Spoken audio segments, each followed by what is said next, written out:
தஞ்சையிலே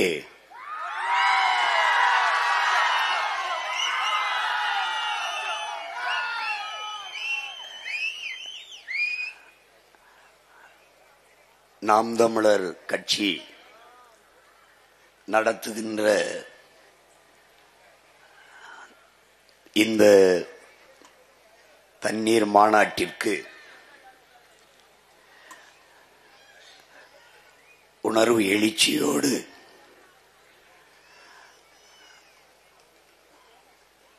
ஒன்று ஓடியிருக்கிற என்னுடைய உயிரோடும் உணர்வோடும் கலந்து வாழுகின்ற அன்பு உறவுகள் அனைவருக்கும் வணக்கம்.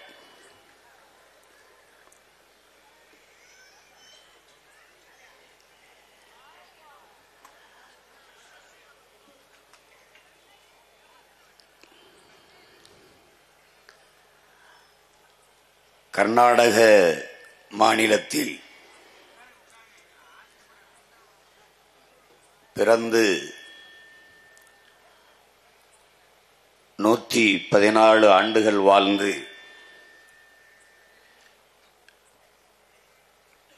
போற்றத்தக்க ஒரு சூழியல் போராளியாக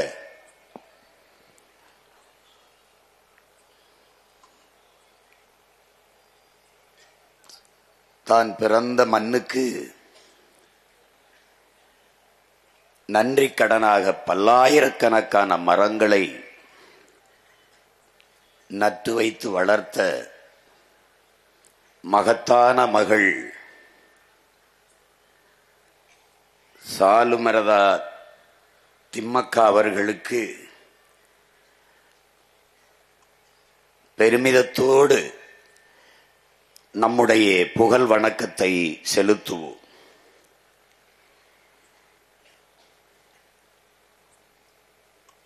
நஞ்சில்லாத உணவு அதுவே நம் கனவு என்று நமக்கு கற்பித்த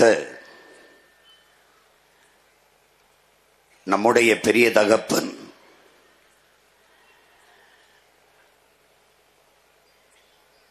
நாம் பச்சை புரட்சி என்று இவர்கள் கொண்டு வந்ததை விஞ்ஞானம் என்று கருதினோம். பிறகுதான் தெரிந்தது அது வியாபாரம் என்று இந்த தலைமுறை தமிழ் பிள்ளைகள் நமக்கெல்லாம் கற்பித்த பேராசான்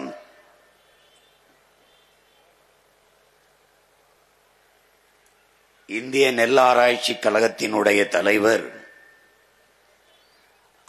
ராத்தேலால் ரிச்சாரியா அவர்கள் 22,792 பாரம்பரிய நெல் வகைகளை இந்த துணைக்கண்டம் முழுமைக்கும் பயணம் செய்து சேமித்து வைத்திருந்தார்.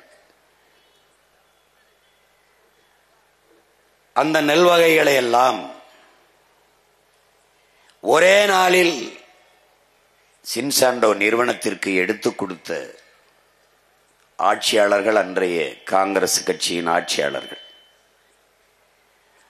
அந்த நாளில் 80 வயது நிரம்பிய ராத்தேலால் ரிச்சாரியா அவர்களும் இந்த நிலத்தில் நம்முடைய பெரிய தகப்பன் 2 பேரும் தான் எல்லாம் பறிபோனதே என்று அழுத பெருமக்கள். நம்மை போன்ற பிள்ளைகளுக்கெல்லாம் வேளாண்மையின் மீது ஒரு பெரும் காதல் வருவதற்கு காரணமாக இருந்த முன்னத்தி ஏறு உழவன் நம்முடைய பெரிய தகப்பன் நம்மாழ்வார் அவர்கள். அவருக்கு இன்று மட்டுமல்ல, ஒவ்வொரு நாளும் நம்முடைய மதிப்புமிக்க புகழ் வணக்கத்தை நாம் செலுத்திக் கொண்டிருக்கிறோம். அந்த வழியில் அவருடைய கனவை சுமந்து பயணிக்கிற மகன் பெருமிதத்தோடு என்னுடைய புகழ் வணக்கத்தை செலுத்துகிறேன். இங்கே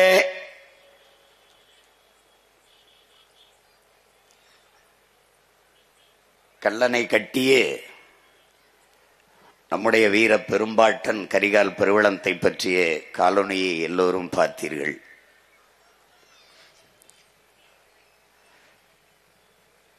பத்து நிமிட காணொளியே இப்படி என்றால் அவன் வரலாற்றை முழுக்க ஆவணம் செய்தால் எப்படி இருக்கும் என்று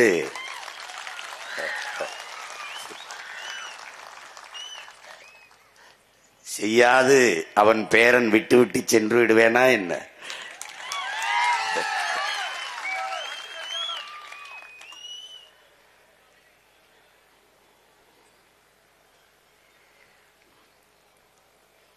அந்த வீர பெரும்பாட்டனுக்கு பெருமிதத்தோடும் திமிரோடும் அவனுடைய பேரன் என் வீர வணக்கத்தை செலுத்துவதில் பெருமகிழ்ச்சி அடைகிறேன். இங்கே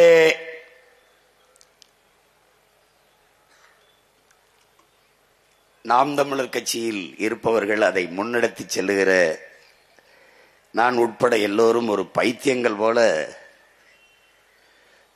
இங்கே இருக்கிற உண்மையிலே பல பைத்தியங்கள் பார்த்து கொண்டிருக்கிறார்கள்.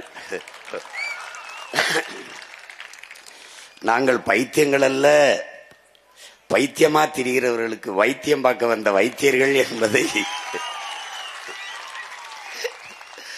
சீமானுக்கு என்ன ஆயிற்று, மரத்தோட பேசிக் கொண்டிருக்கிறார், அதற்கு ஓட்டா இருக்கிறது என்கிறார்கள். நான் சொன்னேன், மரத்துக்கிட்ட என்னுடைய ஓட்டு இல்ல, மரத்துக்கிட்ட என்னுடைய உயிர் இருக்கு, அதனால அதோட பேசிக்கொண்டிருக்கிறேன் என்று. இப்ப என்ன ஆயிடுச்சு, போய் தண்ணி இருக்கு, ஆடு மாடுகளுக்கெல்லாம் மாநாடு போடுகிறார் என்று. தாய் ஓராண்டுதான் பால் ஊட்டினான், ஆனால் இன்று வரை என்னுடைய தாய் பசு பால் ஊட்டி கொண்டிருக்கிறாள். அப்ப பால் ஊட்டிய தாய்க்கு பாசத்தோடு மகன் நன்றி செலுத்த வேண்டாமா? அதற்காகத்தான் இந்த மாட்டுக்கான மாநாடு. இன்று தண்ணீருக்கு மாநாடு. தண்ணீருக்கு என்ன வாக்கா இருக்கு? தண்ணீர்கிட்ட என் வாக்கு இல்ல, எங்க எல்லாருடைய வாழ்க்கை இருக்கு, அதனாலதான் தண்ணீருக்கு மாநாடு.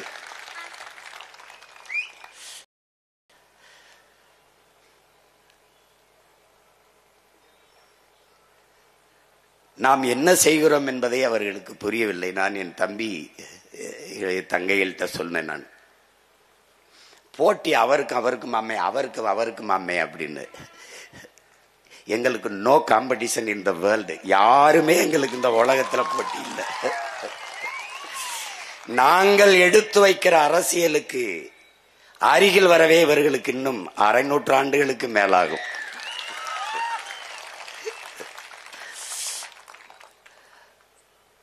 நாங்கள் உலகத்தின் தலை சிறந்த பேரினத்தின் மக்கள். இங்கே பார்த்தீர்கள், அறிவியல் தொழில்நுட்பம் வளராத காலத்திலேயே 2000 ஆண்டுகளுக்கு முன்பு ஓடுகிற நீரை தடுத்து பாசனத்திற்கு பயன்படுத்தியவன் பரம்பரையில் வந்தவர்கள். இதுவரை எப்படி இந்த கோயிலை கட்டினான் என்று எவனாலும் கண்டுணர முடியாத அளவிற்கு உலகத்தின் முதல் அதிசயத்தை கட்டி எழுப்புவேன். என் பாட்டன் அருண்மொழி சோழன் 60,000 யானைகள்.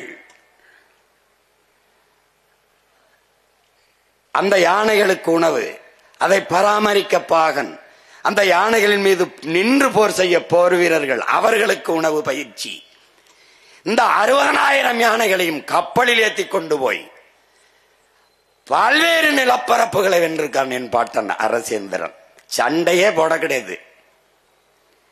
ஒரு இடத்துல 60,000 யானைய வரிசையா நிக்க வச்சு 60,000 யானை மேலையும் ஏறி வாளும் வேலேந்தி நின்னா குதிரைப்படையில நிக்கிறவன் என்ன நினைப்பான் பாருங்க, கற்பனை செஞ்சு பாருங்க. 60,000 யானை அப்படி அப்படி தட்டுன உடனே முன்னங்கால தூக்கி அப்படி தும்பிக்கைய தூக்கி பிளிர்னா எல்லா பயிலும் கீழே போட்டு கறி, அரசேந்திரா எங்களை விட்டு, அவன் போர்லாம் செய்ய வேண்டிய யானை ஏறி மிதிச்சே பூரா பயிலையும் நசுக்கி கொண்டிருக்கும். பல பேர் பயந்து காலில் விழுந்து வணங்கினவன் தான். அப்பேற்பட்ட வீர பரம்பரையில வந்தவங்க.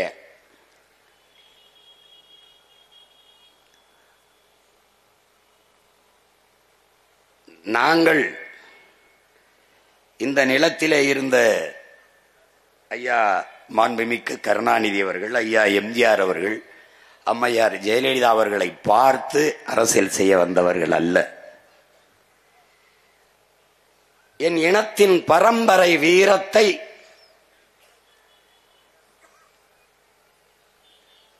தன்னுடைய மரபணுவில் கொண்டு அடிமை வாழ்வினும் உரிமை சாவு மேலானது, சரணடைந்து வாழ்வதை விடவும் சண்டையிட்டு சாவது மேலானது, உயிரிலும் மேலானது நமது உரிமை.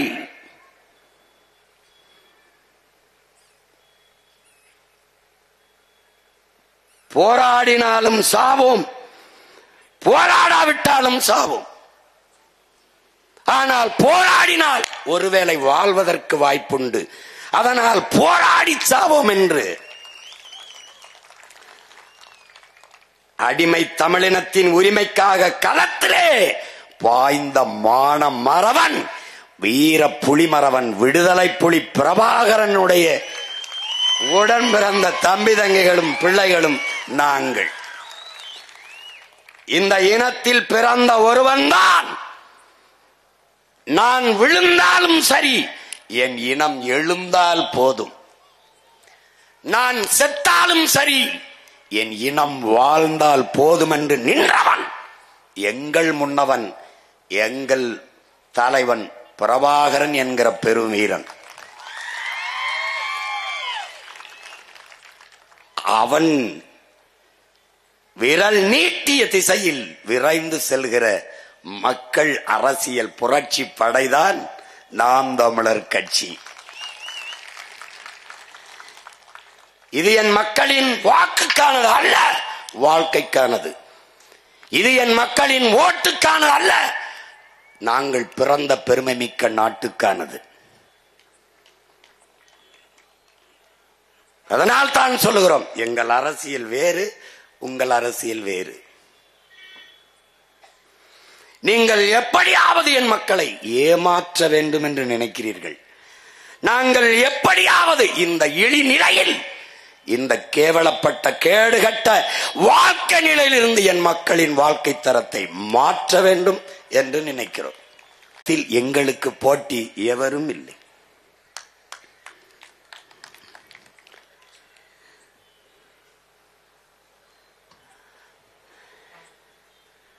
இங்கே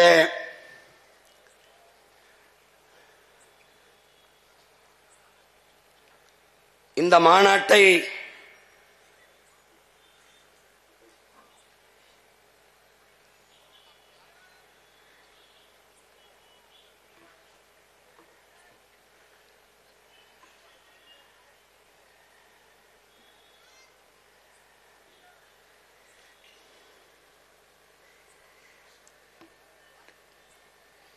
நியாயமாக உண்மையிலேயே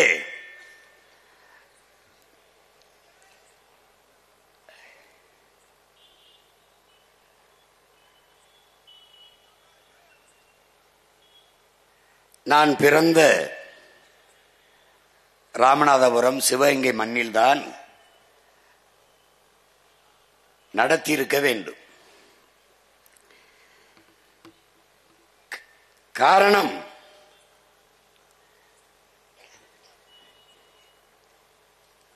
தண்ணீரின் அருமையை பற்றி அதை உணர்ந்த மகன்தான் பேச முடியும். அரசு அதிகாரிகள் எல்லாம் தவறு செய்துவிட்டால்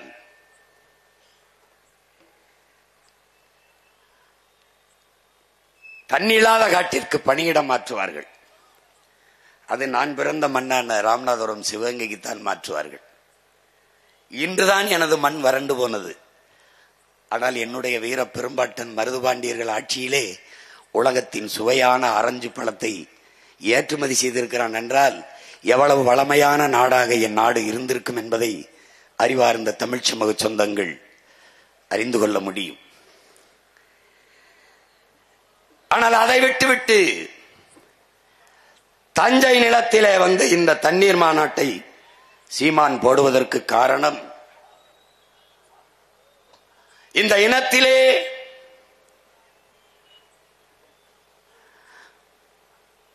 அன்று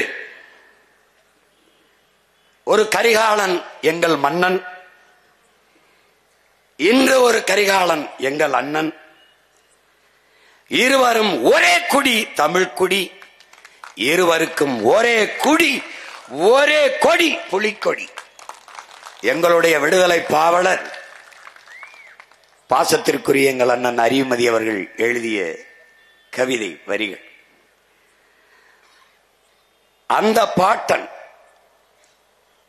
இன்றைய கரிகாலனின் மகன், அன்றைய கரிகாலனின் பேரன் இந்த நிலத்தில் நின்று பேச காரணம், இந்த இனத்தில் ஒருவனுக்குத்தான் தண்ணீரை தேக்கி தண்ணீரின் சேமிப்பை உருவாக்கி நிலத்தின் வளத்தை பெருக்கி வேளாண்மையை செழிக்க வைக்க வேண்டும் என்ற அறிவு என் இனத்தில் அவன் ஒருவனுக்குத்தான் இருந்தது.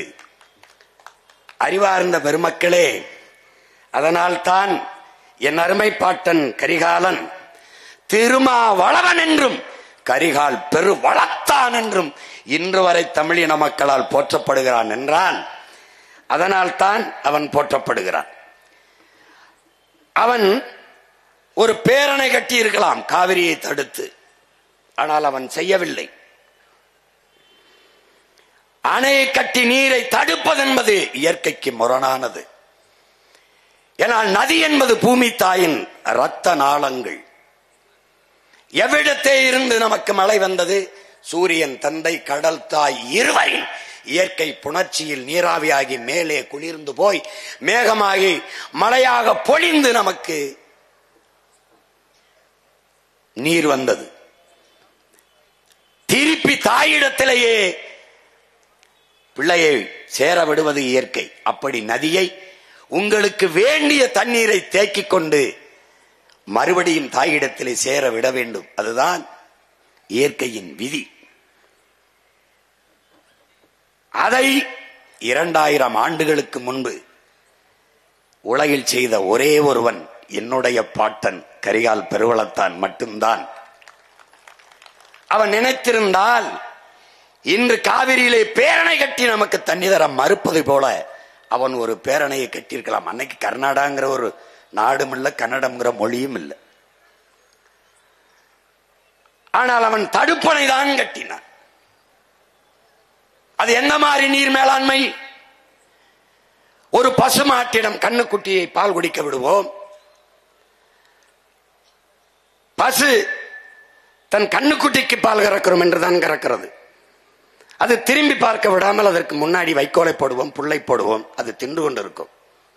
கண்ணுக்குட்டியை விடுவோம், அது மாறிலே முட்டின பிறகு நம் கண்ணுக்குட்டி தான் குடிக்கிறது என்று அது பாலை சுரக்க ஆரம்பிக்கும். நாம் கறந்து நமக்கு வேண்டியதை எடுத்துக்கொண்டு பிறகு அந்த கண்ணுக்குட்டியை அவுத்து விடுவோம்.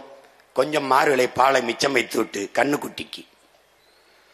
இதே முறையைத்தான் பாசனத்திற்கு பயன்படுத்த வேண்டும். அதை பயன்படுத்தியவன் நம்முடைய பாட்டன். இந்த முறையை கண்டுபிடித்தவன்.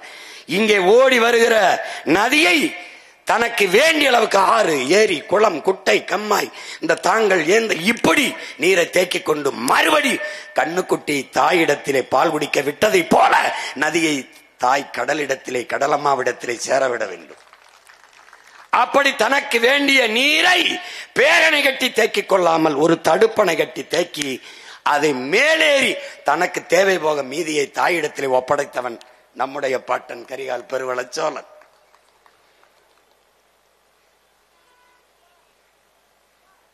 அதனால் தான் அவன் இன்று வரை போற்றப்படுகிறான்.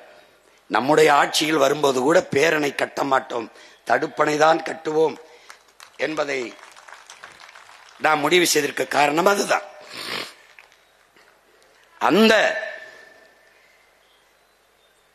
கரிகால் பெருவளத்தான் செய்த அதை நீங்கள் பாருங்கள். எத்தனை அணைகள் இருந்தும் நிலம் வறண்டு வறட்சி வறுமை நிலவுகிற போது ஒரே ஒரு தடுப்பணையில் சோழ நாடு சோறுடைத்து என்ற உலகத்தை சொல்ல வைத்த பெருமகன் நம்முடைய பாட்டன் தான்.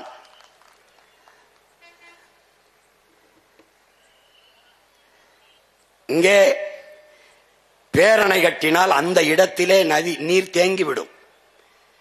இப்ப உடலிலே ரத்த நாளங்கள் ஓடுகிற போது இந்த இடத்திலே ஒரு தடுப்பு ஏற்பட்டால் அதை ஆங்கிலத்தில் ஸ்ட்ரோக் வந்தது என்கிறோம். கை கால் செயலிழந்து விழுகிறது.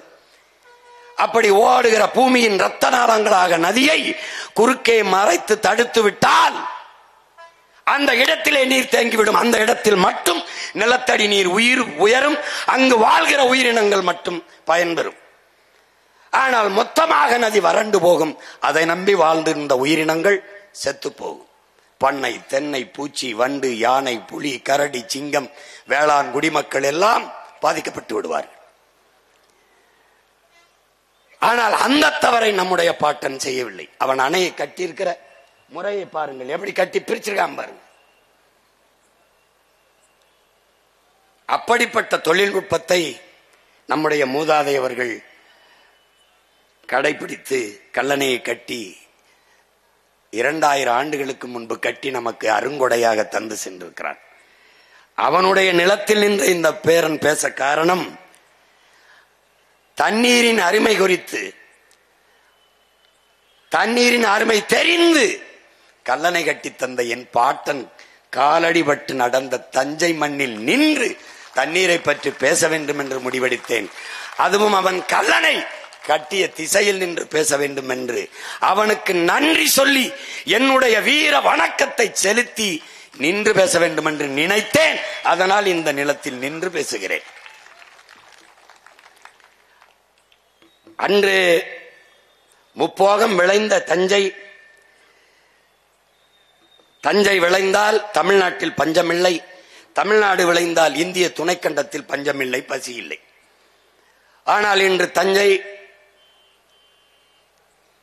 எந்த காவிரியை தடுத்து கல்லணை எட்டி பாசனத்திற்கு நம் பாட்டன் பயன்படுத்தினானோ அதே காவிரியிலே 150 TMC தண்ணீரை பெற முடியாமல் அவன் பேரனும் பேத்திகளும் தவித்து போய் வறண்டு போய் வாழ்க்கை இருண்டு போய் நிற்பதை நாம் பார்க்கிறோம்.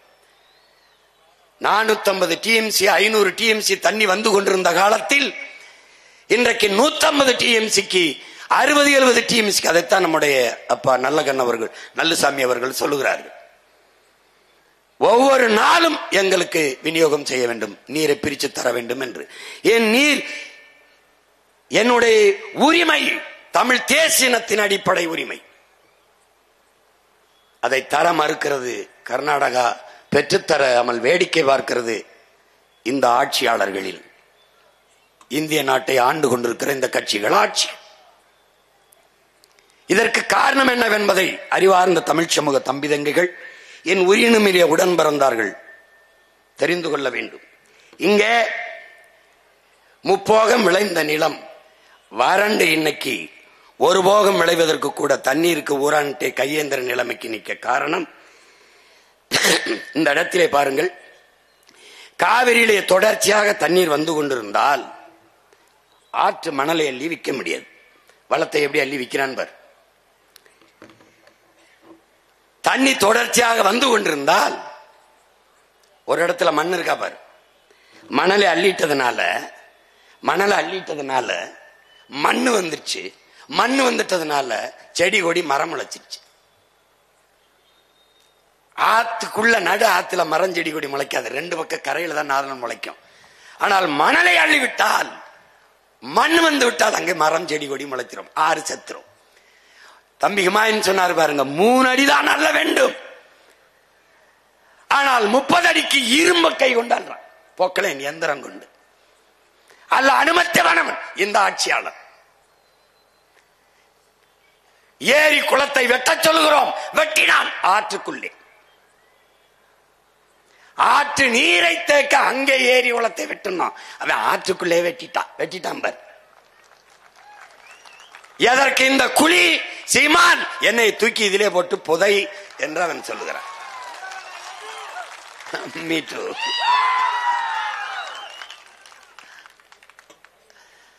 புரியுதா? இந்த மணல் என்பது வெறும் மணல் அல்ல, இது உலகத்திலே மிகச்சிறந்த நீர் வடிகட்டி, உலகத்திலே மிகச்சிறந்த நீர் தேக்கி. இது மனித உடலுக்கு தோல், ஆற்றுக்கு மணல். இந்த மணலை அள்ளிவிட்டால் ஆறு செத்துவிடும். மனித உடலிலே தோலை எடுத்து விட்டால் மனித உடலிலே நோய் தொற்று வந்து எப்படி செத்து போவானோ அப்படி என் ஆறு செத்து போகும். அப்படி என்னுடைய காவிரி, பாலாறு, வைகை, தாமிரபரணி, நொய்யல் எல்லாம் செத்து போனது. 32 ஆறும் செத்து போனது. கொலைகாரர்கள் இந்த திராவிட திருடர்கள்.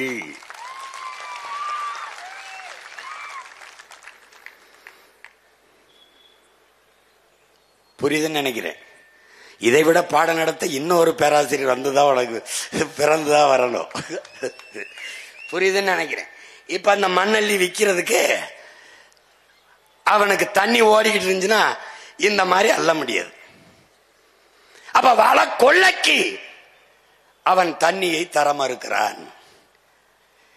இன்னொன்னு என்ன பாரு, முப்போகம் விளைந்து கொண்டிருந்தால் என்னுடைய வேளாண் பெருங்குடி மக்கள், உழவர் குடிமக்கள் விளைநிலத்தை விட்டு வெளியேற மாட்டார்கள். விளைநிலத்தை விட்டு வெளியேறவில்லை என்றால் காவிரி படுகை முழுக்க இருக்கிற மீத்தேன், ஈத்தேன், ஹைட்ரோ கார்பன் என்ற அந்த எரிகாற்றை எடுக்க முடியாது. இந்த மீத்தேனுங்கிறது எப்படி உருவாகுது? இந்த ஹைட்ரோ கார்பன் இது எப்படி உருவாகுது? பல ஆயிரம் ஆண்டுகளுக்கு முன்பு பூமிக்குள்ளே புதைந்த மரம், செடி, கொடிகள் மக்கி புதைந்து காற்றின் அழுத்தத்தாலும் வெப்பத்தாலும் கரியாகி விடுகிறது. அந்த கரியாகுது, அதான் நிலக்கரி. உனக்கு தெரியும், நெய்வேலியில். அப்ப பல ஆயிரம் ஆண்டுகளுக்கு முன்பு எப்படி அந்த மரம், செடி, கொடி எல்லாம் பூமிக்குள்ள புதைஞ்சதுன்னா அத்தனை ஆயிரம் ஆண்டுகளுக்கு முன்னாடி எனது முன்னவர்கள் இந்த நிலத்தில் வாழ்ந்திருக்கிறார்கள்.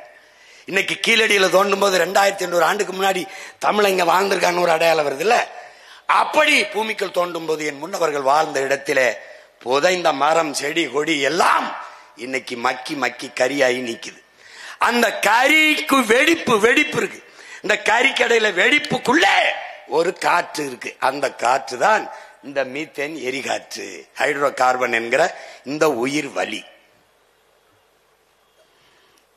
எரிகாற்று. உனக்கு புரியுதுன்னு நினைக்கிறேன். இந்த எரிகாற்றை எடுக்கிறதுக்கு அவன் இதே மாதிரி காவிரி படுகையில் இருக்க மாதிரி கங்கை படுகையில் இருக்கா? இருக்கு. அப்ப ஏன் அங்க போடல? அங்க நல்ல ஆத்தாள் கம்மனுக்கும் பிறந்தவன் அவன் என்ன பண்றான்? அவன் அங்க ஆட்சியில் இருக்கான். நான் விறகு வச்சு கூட அடுப்பரிச்சுக்கிறேன், வெளியில போடான்ட்டான். இங்க 60 வருஷமா எனக்கு பெத்தவன் அப்பன எல்லாமே மத்தவனே இருக்கிறதுனால எவன் வந்தாலும் என் ஆத்தா தாலி எடுத்தானே, என் அக்கா தாலி எடுத்தானே, அவனுக்கு கவலை கிடையாது. அவன் போடுறான். இப்ப 3 போகை நிலம் விளைஞ்சதுன்னா இந்த நிலத்துல அவன் இந்த ஹைட்ரோ கார்பன், மீத்தேன், ஈத்தேன் எடுக்கிறேன்னு குழாய போட முடியாது. விளங்கிச்சா? இப்ப அப்ப தண்ணி வரலைன்னா இந்த நிலத்தை வச்சுக்கிட்டு என்ன பண்றதுன்ட்டு, எப்பா இங்க ஒரு போட்டு எடுத்துக்கிறோம் அப்படின்னு எடுத்துக்கிட்டான். நான் முதல்ல இங்க வந்து இந்த மீத்தேன் எரிகாற்று ONGCக்கு எதிராக நான் போராட வரும்போது அவன் என்ன சொல்றான்ங்க, என்னை தனியா கூட்டிட்டு போய் அந்த அதிகாரி, இங்க வாங்கய்யா 17 வருஷமா எடுத்துக்கிட்டு இருக்கீங்கிறான். என்னங்க சொல்றிய? ஆமாங்கய்யா 17 வருஷமா எடுத்துக்கிட்டு இருக்கீங்க. இந்த இடத்துல கிணறு, இந்த கிணறை போட சொல்லி அனுமதி கொடுத்தது யாரு தெரியுமா? யாருன்னு கேட்டாப்ல. யாரு? உங்க சனந்தாயான்றாப்ல. எப்படிங்க, என்ன சொல்றீங்க? என்ன சொல்லி சொன்னீங்க? எப்படி எங்க நிலத்துல கிணற தோண்டுங்கன்னு சொன்னதே இவர்கள் தான். நான் கேட்ட, என்ன சொன்னீர்கள்? தோண்டிக் கொள்ளுங்கள் என்று சொன்னார்கள். மண்ணெண்ணெய் எடுக்க போறோம்னு சொன்னாங்க. எப்படி இருக்கு?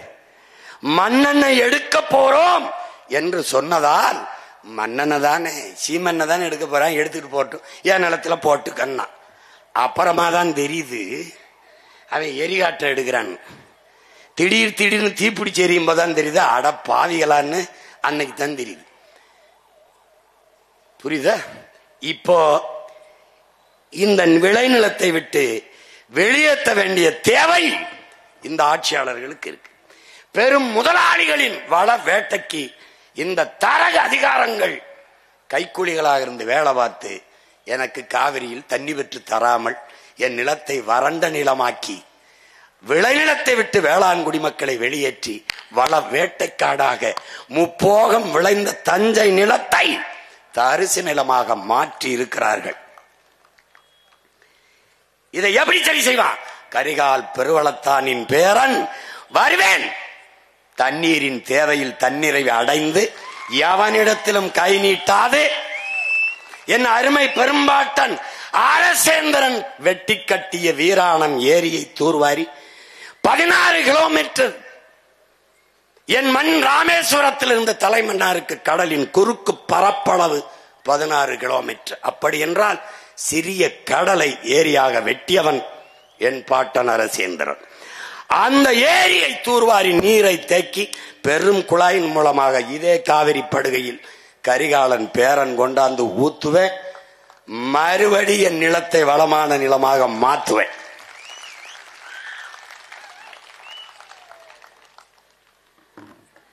பார்த்துக்கிட்டே வா, பார்த்துக்கிட்டே வா உனக்கு. அதனால இந்த தண்ணீர் என்பது மானுட தேவை மட்டுமல்ல, அது உலக உயிர்களின் உயிர் தேவை. அதனால்தான் ஒவ்வொரு துளியும் உயிர் துளி, பல் உயிர்க்கும் பகிர்ந்தளி, பகுத்துண்டு பல் உயிர்கள் ஓம்புகள் நூலோர் தொகுத்தவற்றிலெல்லாம் தலை என்று நமது முன்னவன் மறையோன் வள்ளுவப் பெருமகனார் அருளிய மறைமொழிக்கேற்ப நீரின்றி அமையாது உலகு, அதை நினைவில் நிறுத்தி பழகு என்ற முழக்கத்தை முன்வைத்து தமிழ் இளம் தலைமுறைகளை, என்னரும் தம்பி தங்கைகளை, இந்த நிலத்தை வளத்தை நாட்டை மக்களை பாதுகாக்கிற இளைய தலைமுறை புரட்சியாளர்களை உருவாக்க வேண்டும் என்ற உன்னத நோக்கத்தோடு கரிகாலன் கால்பதித்த மண்ணிலே நின்று அவன் பேரன் இன்று பேசிக் கொண்டிருக்கிறேன் தண்ணீர் என்றால் என்ன என்று. இங்கே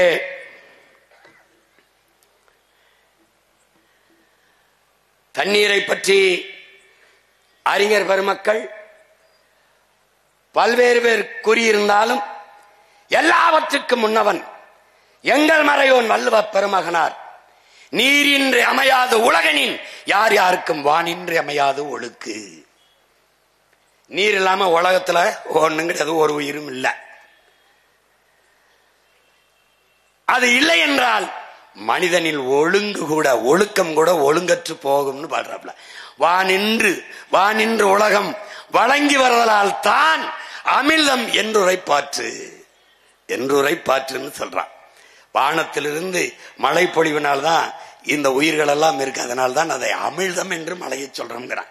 விசிம்பின் துளி வீழின் அல்லால் பசும்புல் மற்றாங்கே பசும்புல் தலைகால் என்பது அரிதென்றான். மேகத்திலிருந்து வானிலிருந்து ஒரு துளி மழை துளி பூமியில் விழாத வென்றால் ஒரு புல் பசும் புல் கூட தலை தூக்காது முளைக்காதுன்றான். தானம் தவம் இரண்டும் தங்கா வேணுலகம் வானம் வழங்காதே நின். வானம் மழை பொழியலைன்னா பிறருக்காக தானம் செய்வனும் தனக்காக தவம் செய்வனும் செய்ய முடியாது, இருக்க முடியாதுங்கிறான். ஏன்னா இந்த வான் சிறப்பு இந்த மழையை பற்றி உலகத்துல எவனுமே பாடல நம் பாட்டன் அளவிற்கு. ஒரு தடவை சொன்னா போதும், நீரின்றி அமையாத உலகனின் யார் யாருக்கும் வானின்றி அமையாத ஒழுக்கு போதும்.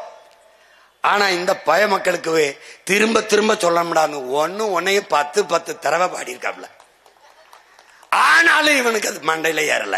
அப்ப 10ம் பத்தல. ஒருவேளை 10 லட்சமா கொடுத்தா வேணா 10மோ என்னவோ, அது பத்தல.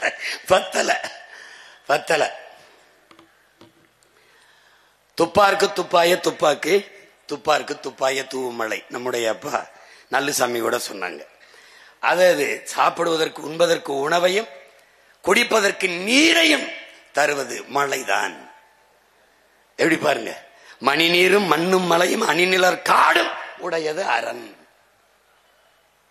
இதை விட எவன் பாடுவான்? ஆனால் நீங்க ஆழ்ந்து பார்க்கணும். இன்னைக்கு மணி நீர் இருக்கா, மண் இருக்கா, மலை இருக்கா, அணிநிலர் காடு இருக்கா? இல்ல. காலி பண்ணவன் யாரு? இந்த காவாளி பெயத்திராவிடே. உனக்கு புரியுதா? தூய நீர், பறந்து விரிந்த நிலப்பரப்பு, பேர் அரணாக நின்று மேகத்தை தடுத்து பூமிக்கு மலையாக மாற்றி கொடுக்கிற மலை, குளிர்ந்த அடர்ந்த காடுகள், அணி நிழற்காடு, இது நான்கையும் உடைய நிலம் எதுவோ அதான்டா பேரரண்கிற பாடுற. 2000 ஆண்டு தோராய கணக்கு. யாரும் வள்ளுவனுக்கு பிரசவம் பார்த்தவங்க இல்ல. வள்ளுவன் ஆத்தாவுக்கு பிரசவம் பார்த்த யாரும் இல்ல. சும்மா சொல்றான் 2000 ஆண்டு 1330 அப்படின்னு சும்மா சொல்றான். குரல் 5000 கூட எழுதியிருக்கலாம். 5000 ஆண்டுக்கு முன்னாடி கூட நம்ம பாட்டன் பிறந்திருக்கலாம், இருக்கலாம், நடந்திருக்கலாம், போயிருக்கலாம், வந்திருக்கலாம். கலாம் தான் இது. ஆனால் உறுதியான கருத்து ஒண்ணும் கிடையாது. இந்த 4ம் தான் அரண் என்று பாடி நீரின்றி அமையாத உலகு என்று நமது வள்ளுவ பெருமகனார் நம்ம கற்பித்திருக்கிறார். இந்த தண்ணீர் என்பது ஒரு கூட்டு வேதிப்பொருள். உங்களுக்கு தெரியும், ஹைட்ரஜன் ஆக்சிஜன் இரண்டும் கலந்த ஒரு வேதிப்பொருள். இதுல என்ன இயற்கையின் விதியிலே என் உடன் பிறந்தார்களே, H2O, அதுல இந்த ஹைட்ரஜன் 2 விழுக்காடு இல்லாது, ஆக்சிஜன் 1 விழுக்காடு இல்லாது, ஆக்சிஜன் 2 விழுக்காடு, ஹைட்ரஜன் 1 விழுக்காடு என்று கலந்தால் தண்ணீர் வராது. அப்ப இயற்கையின் விதி சரியாக ஹைட்ரஜன் 2 விழுக்காடும் ஆக்சிஜன் 1 விழுக்காடுமாக கலந்து இந்த நீரை உருவாக்கி இருக்கு. அதான் H2O. அது இயற்கையின் அரிய கொடையாக இந்த வேதிப்பொருள் இருக்கு. இதுல என்னன்னா, உலக உயிர்களின் வேர் என்று இந்த நவீன சூழியல் உலகம் அதை சொல்லுது. இப்ப நீர் இல்லாம உலகில் ஒன்றுமே கிடையாது. நீர் இல்லாம உலகில் ஒன்றுமே கிடையாது. மனித உடலில் 70 விழுக்காடு நீர். இந்த நீர் தான் இந்த உலகத்தை உயிருள்ள உலகமாக மாற்றுகிறது. நிலம், தீ, நீர்வழி, விசும்பு இவை 5ம் கலந்த மயக்கம்தான் இந்த உலகம், பூமி என்று, இந்த உலகம் என்று நம்மளுடைய மூதாதை தொல்காப்பியர் பாடி வைக்கிறார். இந்த 5ல அவங்க 5 பூதம் என்கிறார்கள். நாம் 50 ஆற்றல் என்று தமிழ்ல சொல்றோம். இந்த 5ல் மிக முதன்மையானது இந்த நீராக இருக்கிறது. இந்த நீரில் தான் இந்த ஒரு செல் உயிரினமான அமீபா தோன்றுது. அந்த முதலாக இந்த உலகில் தோன்றிய உயிரினம் நீரில் இருந்துதான். எனவேதான் நீரின்றி அமையாது உலகு என்று நமது மூதாதை இந்த கருத்தை வலியுறுத்துகிறார். நீங்க நல்லா கவனிச்சுக்கணும். இப்ப இந்த மனிதன் மட்டும் அல்ல, உலகில் எந்த உயிரும் இந்த 50 ஆற்றல், நீர், நிலம், நீர், காற்று, உங்களுக்கு தெரியும், இந்த தீ, ஆகாயம், இது இல்லாம எந்த உயிரும் இல்லை. இப்ப நம்முடைய பழக்கத்துல எரிக்கிறது, எரியூட்டுவது நம்முடைய பழக்கம் இல்லை.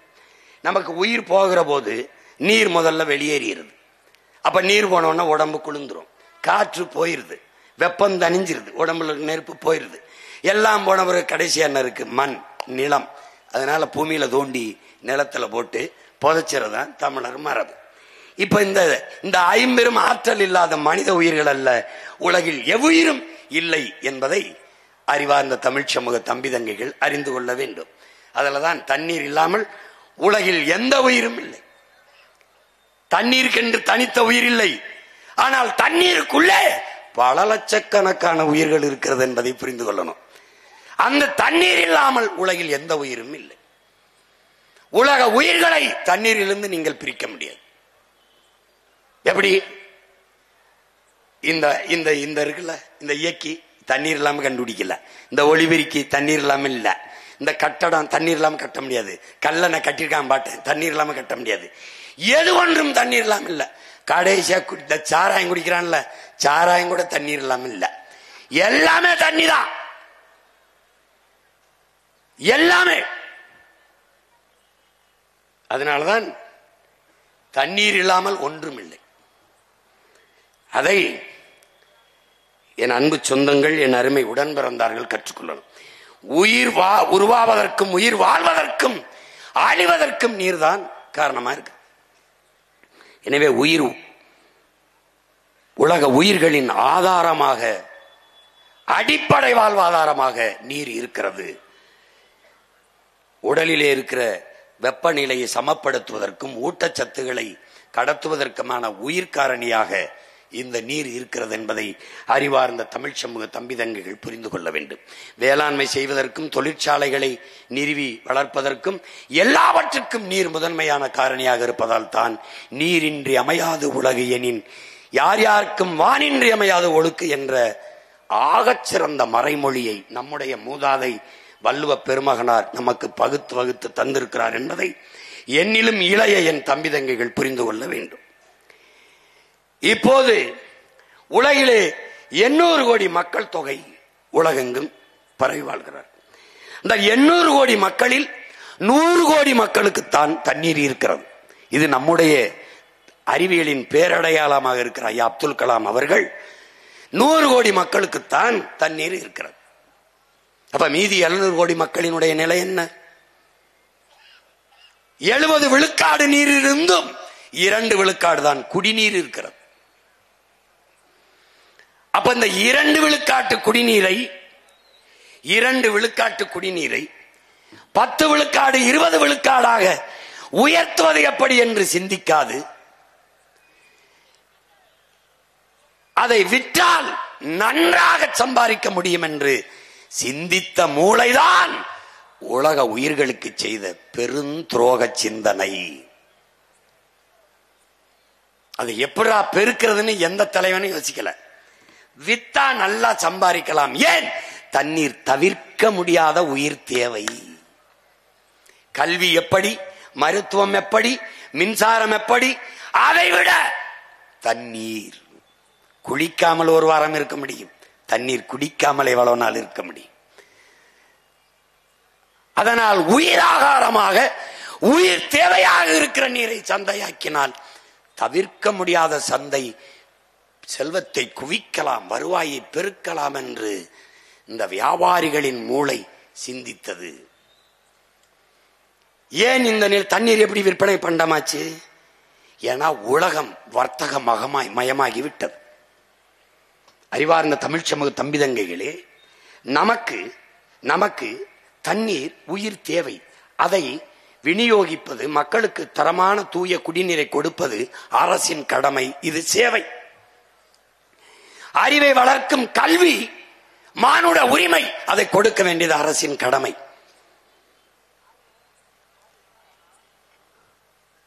அது ஒரு சேவை. மருத்துவம் ஒரு மகத்தான சேவை. அது என் மக்களுக்கு தேவை. அதை கொடுக்க வேண்டியது அரசின் கடமை. அது நம்ம பார்வையில், நம்மளை பொறுத்தவரை அது ஒரு சேவை. சாலை போடுதல், பராமரித்தல், மின் உற்பத்தி, விநியோகம், இதெல்லாம் ஒரு சேவை நமக்கு. ஆனால் இந்த உலக வர்த்தக அமைப்பு, வேர்ல்டு ட்ரேட் ஆர்கனைசேஷன், WTO என்கிற இந்த வர்த்தக அமைப்பு என்றால் நம்ம ஊர்ல வணிக பெருமக்கள் வியாபாரிகள் சங்கம் வைத்திருப்பது போல உலக பெரும் வியாபாரிகளின் சங்கம், பேரமைப்பு, வேர்ல்டு ட்ரேட் ஆர்கனைசேஷன், உலக வர்த்தக அமைப்பு. அவர்களின் கொள்கை முடிவு நீர் விநியோகமோ, கல்வியோ, மருத்துவமோ, சாலை போடுதல், பராமரித்தலோ, மின் உற்பத்தி, விநியோகமோ, போக்குவரத்து நடத்தலோ அரசின் வேலை அல்ல. ஏனென்றால் அது சேவை அல்ல, தொழில். அவனுக்கு தொழில் செய்வது அரசின் வேலை அல்ல. அப்ப என்ன செய்யணும்? அதை தனியார் முதலாளிகளுக்கு கொடுத்து விட்டு நீங்கள் கையெழுத்தை போட்டுவிட்டு கமிஷனை வாங்கி கொண்டு பேசாமல் இருக்க வேண்டும். புரியுதா? அதனால் தான் நாம் சொல்லுகிறோம், இவர்கள் பிரதமர்கள் அல்ல, இவர்கள் முதலமைச்சர் அல்ல, புரோக்கர் பாய்ஸ் என்று சொல்வதற்கு காரணம் இதுதான். இங்க பாரு, உனக்கு தெரியும் பாரு. இப்ப நீர் மிகப்பெரிய சந்தையாயிருச்சு. சந்தையானதுனால என்ன ஆயிருது? இந்த படத்தில் நீங்கள் பார்க்கிறவர் கன்னியா நாட்டை சேர்ந்த சூழியலின் தாய், வங்காரிம்மா தாய். இவன் என்ன சொல்றான் நமக்கு? வரலாறு நடிகளும் போர் என்பது வள வேட்டைக்காகத்தான் நடந்திருக்கிறதுங்கிறான். இன்று நேரத்தில் பன்னெடுங்காலமாக வள வேட்டைக்காகவே நாடு பிடிக்கவும் எல்லை விரிவாக்கவும் இவர்கள் போர் செய்தார்கள். சொல்லியிருக்க விளங்குதுன்னு நினைக்கிறேன். அந்த அடிப்படையில் அடுத்து பிரிட்டிஷ் உளவாளியினுடைய வாக்குமூலம் என்கிற அந்த ஆலிவர் கெம்பர் அவன் என்ன சொல்றான் பாருங்க. அம்மா வங்காரி மாத்தாய், ஆலிவர் கம்பர் பிரிட்டிஷ் உளவாளியின் ஒப்புதல் வாக்குமூலம். பாருங்க, 3ஆம் உலக நாடுகளை சிதைக்க உளவாளிகள் நடத்திய சதி குறித்த ஆவணம் ஆலிவர் கம்பர். இவன் என்ன சொல்றான்னு தெரியுமா? இது ஒரு சின்ன புத்தகம் தான், நீங்க படிச்சீங்கன்னா தெரியும். எதுக்கு இந்த புத்தகத்தை போடுறேன்னா தேடி படிப்பீங்கன்னு தான். இவன் என்ன சொல்றான்? நாங்கள் வந்ததெல்லாம் நாடு பிடிக்க அல்ல, வள வேட்டைக்காகத்தான் வந்தோம்ங்கிறான். எந்த நாட்டுக்குள்ள போனாலும் அந்த நாட்டுக்குள்ள இருந்து வளத்தை வேட்டையாடத்தான் நாங்கள் வந்தோம். அப்ப வள வேட்டைக்காகத்தான் உலகெங்கிலும் போர் நடக்கிறது. அப்படி பார்த்தால் இனி வருங்காலங்களில் 3ஆம் உலக போர், நல்லா கவனிங்க, இது நம்முடைய கவி பேரரசு வைரமுத்து அவர்கள் 3ஆம் உலக போர் என்ற புத்தகத்தில் இருக்காரு. இது எதுக்கு போடுறேன்னா நீங்க வாங்கி படிக்கணும். இதற்கு முன்னாடி வளம் என்பது பெட்ரோல், டீசல், தங்கம், வைரம், இப்படி இருந்ததெல்லாம் வளமாக கருதப்பட்டது. அப்படித்தான் ஈரான் ஈராக்கு மேலே, சிரியா மேலே, லிபியா மேலே, எல்லா நாடுகள் மேலையும் வள வேட்டைக்கு, எண்ணெய் வளத்துக்காக போர் தொடுக்கப்பட்டது. ஆனால் இதில் எந்த வளமும் இல்லாமல் வாழ்ந்து விட முடியும், நீர் இல்லாமல் வாழ முடியாது. ஆக இந்த வளங்களில் எல்லாம் மேலான வளம் நீர். அதனால் தான் 3ஆம் உலக போர் ஒன்று வந்தால் அது தண்ணீருக்காகத்தான் இருக்கும். அதிலே நீ முழுக்க படிக்க வேண்டியதில்லை, 300 இவர் எழுதியிருக்கிறார். ஆதியில் காடுகளில் நாம் வேட்டையாடி உண்ட போது விலங்குகளை வேட்டையாடி உண்டோம். ஒருவேளை விலங்குகள் கிடைக்கவில்லை என்றால் மனிதனையே உண்டோம். இறந்த பிணத்தை வைத்துவிட்டு ஓட்டப்பந்தயம் வைத்து பந்தயத்தில் முதலில் வந்தவனே பிணத்தில் பெரும்பங்கு தின்றான் என்று எழுதியிருக்கல. அன்றைக்கு ஆதியில் காடுகளில் வாழ்கிற போது நரமாமிசம் மனிதனை தின்றோம். ஆனால் அந்த நிலை இன்றும் வராது என்று சொல்வதற்கு இல்லை. ஏன்? போக்கப்படி இருக்கிறது. நீரெல்லாம் இல்லை என்றால் நிலம் வறண்டு விடும், வேளாண்மை உணவுப் பொருள் உற்பத்தி நின்றுவிடும், பசி எல்லாவற்றையும் கொன்றுவிடும், வென்றுவிடும், கடைசியாக மனிதனே தின்றுவிடும் நிலை உருவாகும். அதுதான் இந்த புத்தகத்தை முழுக்க படிக்க வேண்டியதில்லை, 300 குறிப்பிட்டிருப்பார், படியுங்க. அதே போல ஆலிவர் கம்பரும் முதல்ல சொல்லிட்டான், நாங்க இதுக்கு தான் வந்தோம். இதே அமெரிக்க பொருளாதார அடியாளின் வாக்குமூலம் எழுதிய ஜான் மெர்க்கினும் சொல்லுகிறான், வள வேட்டைதான் எங்களுடைய குறி. அதனால் கண் முன்னே உங்கள் வளங்கள் களவுபவதை பார்த்து கொண்டிருக்க நீங்கள் சபிக்கப்பட்டு விட்டீர்கள் என்று எழுதுகிறார். உன் மழை போகும், உன் மணல் போகும், உன் நிலத்தின் வளம் மீத்தேன் ஈத்தேன் என்று உன் தாயின் ஈரக்குலை இதயம் அறுக்கப்படும். நிலக்கரி அது இது என்று சிறுநீரகமும் நுரையீரலும் அறுக்கப்படும். உன்னால் தெரியும், ஆனால் தடுக்க முடியாது. காரணம், நீ சபிக்கப்பட்டு விட்டாய் என்கிறார்.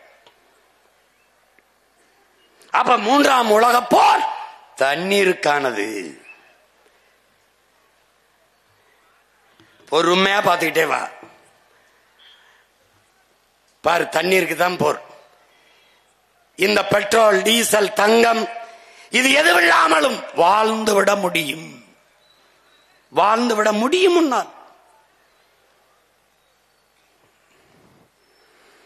ஆனால் நீர் இல்லாமல் வாழ முடியாது.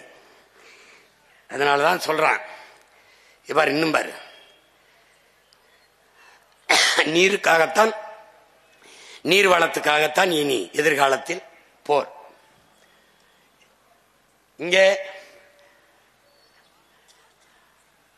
அல்ல கவனி, ஒவ்வொன்றை சொல்றேன் பாரு, பார்த்துக்கிட்டே வா. இப்ப நீர் பொருளாதாரம், இதை நல்லா கவனிச்சுக்க.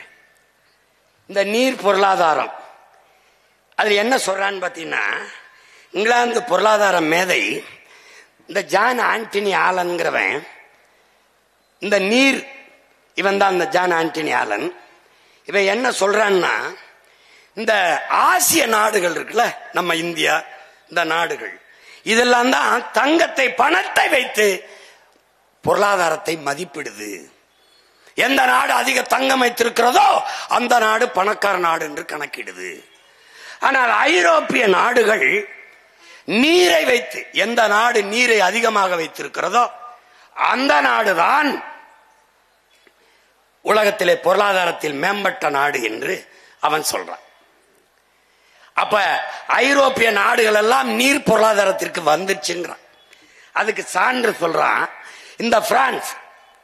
இது யாரு? பிரான்ஸ். இந்த பிரான்ஸ் நாடு உலகத்திலே அதிகமாக ஆரஞ்சு பழத்தை ஏற்றுமதி செய்கிற நாடு இந்த பிரான்ஸ் தான். இந்த பாரு, இந்த படத்தை பாரு. உள்ள இந்த கையில ஒரு ஆரஞ்சு பழத்தை வச்சுக்கிட்டு பாக்குறான். இந்த ஆரஞ்சு பழத்தை புளிஞ்சினா எவ்வளவு தண்ணி வரும் நினைக்கிறேன்?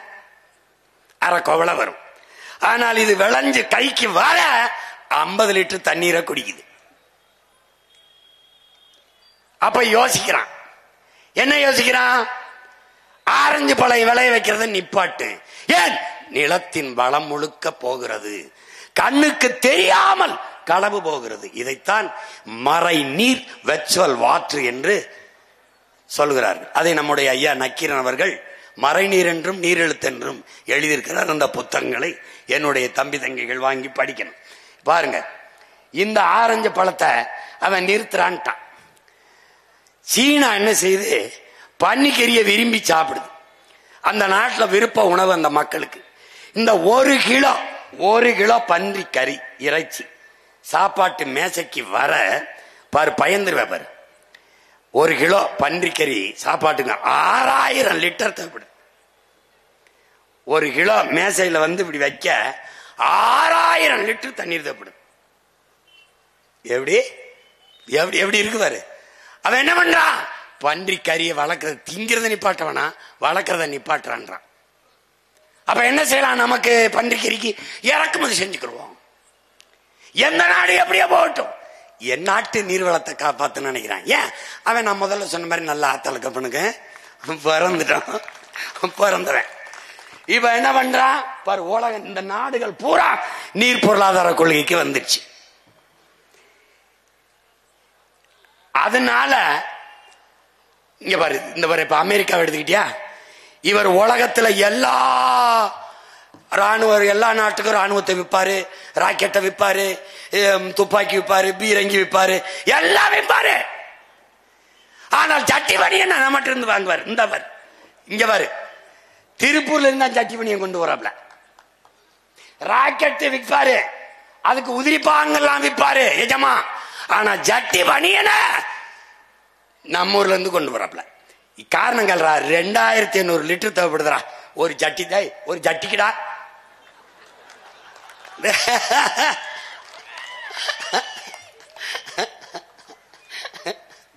பாத்துக்க சாமி, பாத்துக்க. இந்த முட்டை இருக்கா, இந்த வர முட்டை ஒரு நாள்ல 3 கோடி முட்டைகளை உற்பத்தி செய்யறோம்டா. நம்ம அளவு கோச்சுக்குருவாங்க, என்ன இவர் வந்து மூடிடுவார். மூடல. நான் நாட்டுக்கோழி, என் ஆளுக்கு இந்த பாருங்க, என் நாட்டுக்கோழிக்கிடா ஒண்ணு வேணாம்டா. நான் ஏதோ சிந்தர செதறத போட்டு சாப்பிட்ட எச்சு கஞ்சியை போட்டேன்னா குப்பமேட்டில் குஞ்சியை கூட்டிட்டு போய் கிளறி அவன் பாட்டு சாப்பிட்டா அவனே முட்டையிட்டு அவனே பிடிச்சிட்டு போயிடுவான்டா. இந்த பயவுளை அதை வளர்க்காம நாட்டுக்கோழி முட்டைக்கு நாக்க தொங்க போட்டு அலையுதுங்க. அவன் தேநீர்ல காஃபியில போட்டு முக்கி இந்த முட்டையை நாட்டு முட்டைன்னு வித்துட்டு போயிட்டு இருக்கான். இப்படி ஒரு பாவங்கட்ட பிள்ளைகளை பாரு. டேய் பாரு பாரு, 70 லட்சம் முட்டைகளை தினசரி வளைகுடா நாடுகள், ஆப்பிரிக்கா மற்றும் நாடுகளுக்கு நம்ம ஏற்றுமதி செய்யறோம். ஒரு முட்டை 196 லிட்டர். டேய் பாரா, 196 லிட்டர் குடிக்குதுரா. டே ஒரே ஒரு முட்டை இப்படி எடுத்து பாத்தீங்கன்னு வச்சுக்க, டே இவ்வளவு தாண்டா இருக்கு. அது 196 லிட்டர் குடிக்குதுரா. நீ காபி குடிக்கிறாய், 150 லிட்டர் குடிக்குதுரா. இந்த பாரா, இந்த கோவலையில இருக்கிறது எவ்வளவுடா தண்ணி இருக்கும்? 150 லிட்டர் குடிச்சிட்டு இந்த கோவலைக்கு வருதுரா. இவ்வளவு புரிஞ்சுனா நீ ஏதாவது ஒரு முடிவுக்கு வா. இப்ப என்னதானே செய்ய சொல்ற அப்படின்னு இரா நான் சொல்றேன். ஒரு கோப்பையில் 150 லிட்டர் மறை நீர். நம்ம தங்கச்சி ருசிச்சு தான் குடிக்கிறா. இந்த பன்னாட்டு நிறுவனங்கள் ஆண்டு கணக்கில், நீ நல்லா கவனிச்சுக்கணும். இப்போ உனக்கு சொல்றேன் பாரு அண்ணே, இந்த சென்னையில கொரியன் முதலாளி கொண்டாயின்னு ஒரு தனியார் முதலாளி ஒரு கொண்டாய் அப்படின்னு ஒரு கார் நிறுவனம் வச்சிருக்காப்ல.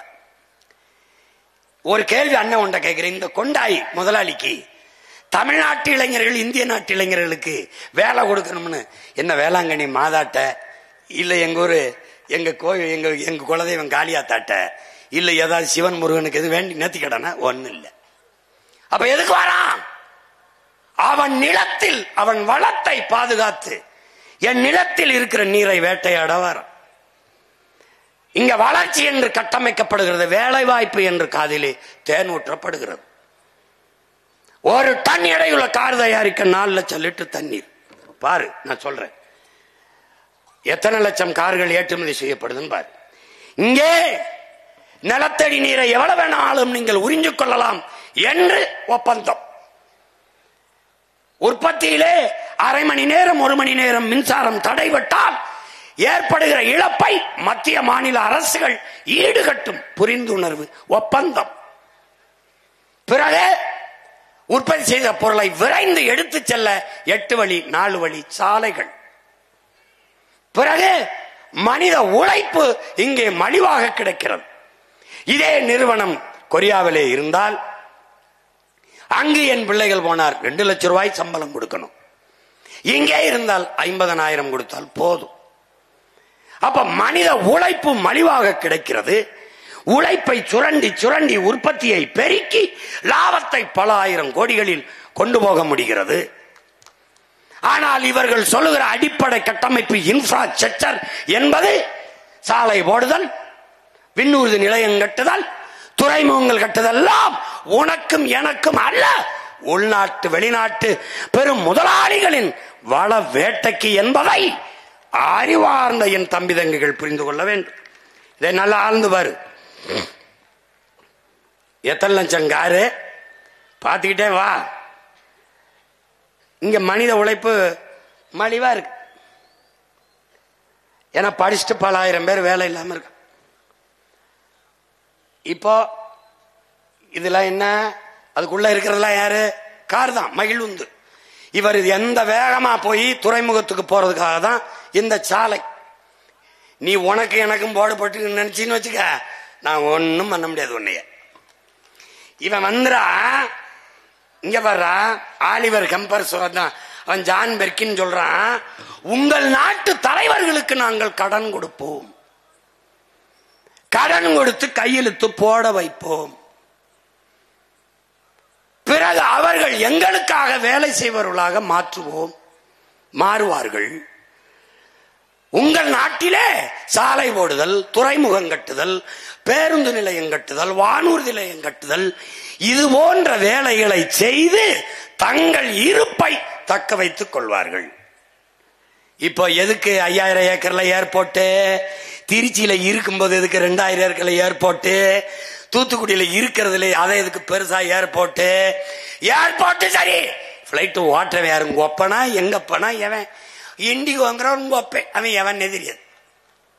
ஒரே ஒரு முதலாளி நாடங்களும் ஓட்டி சம்பாதிக்க 5000 ஏக்கர்ல ஏர்போர்ட். இங்கதான்டா கரிகாலன் பேரன், கரிகாலன் மகன், பிரபாகரன் மகன் சொல்றேன், 5000 ஏக்கரில் ஏர்போர்ட் அல்ல, ஏர்பூட்டி உட வேண்டும் என்று சொல்ற.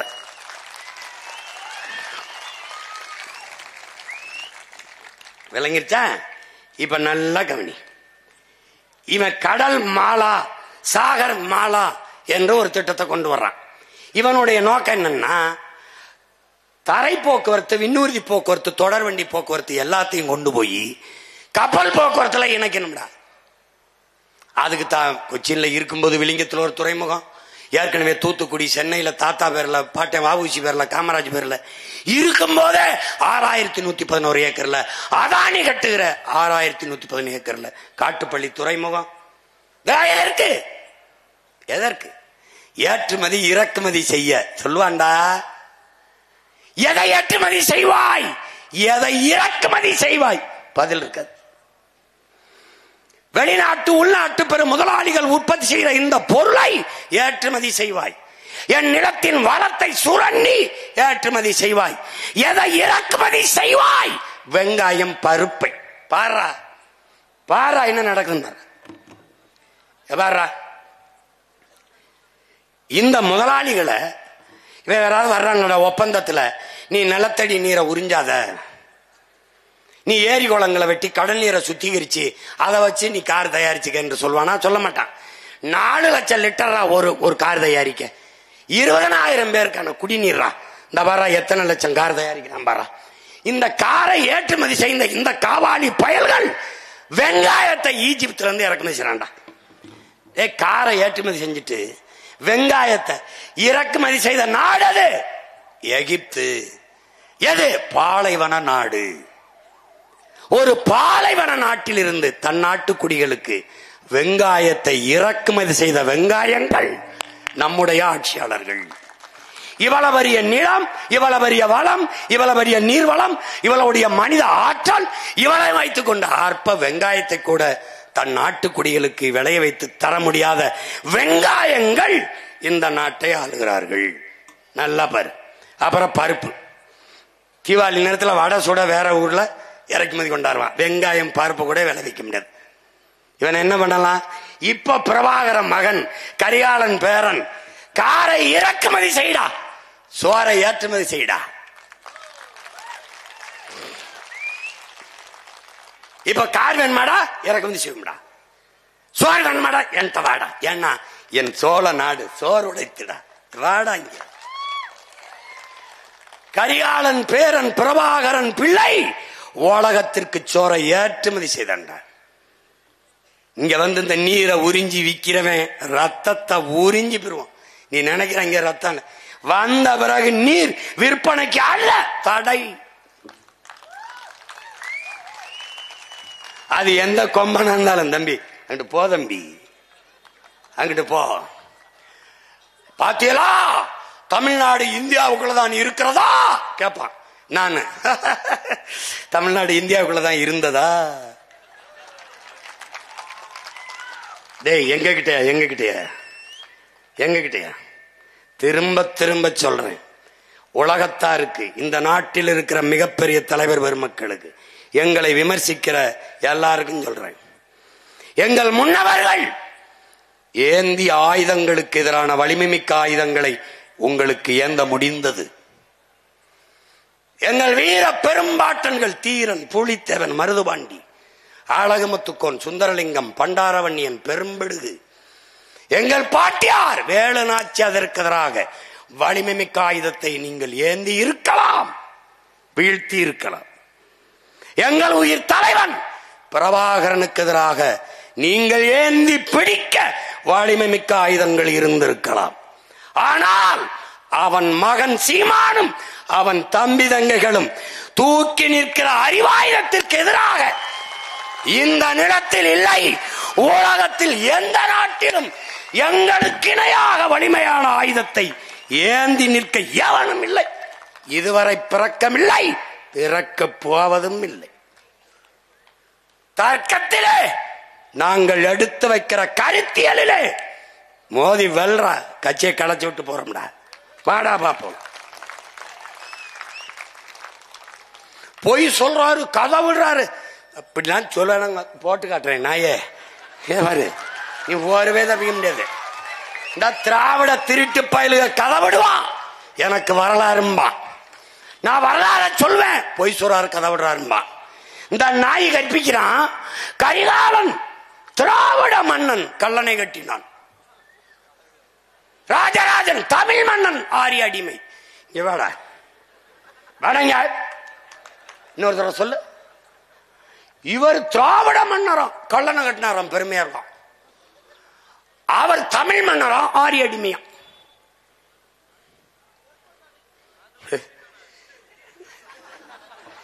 பைத்தியக்கார, நானும் 15 வருஷமா நம்பி தெரியுங்களா? என்னங்கய்யா, அன்பு தென்னரசு மட்டும் நல்லா சிரிப்பாப்ல. ஏன்னு எனக்கு முன்னாடி நின்றுகிட்டு இருந்தாப்ல.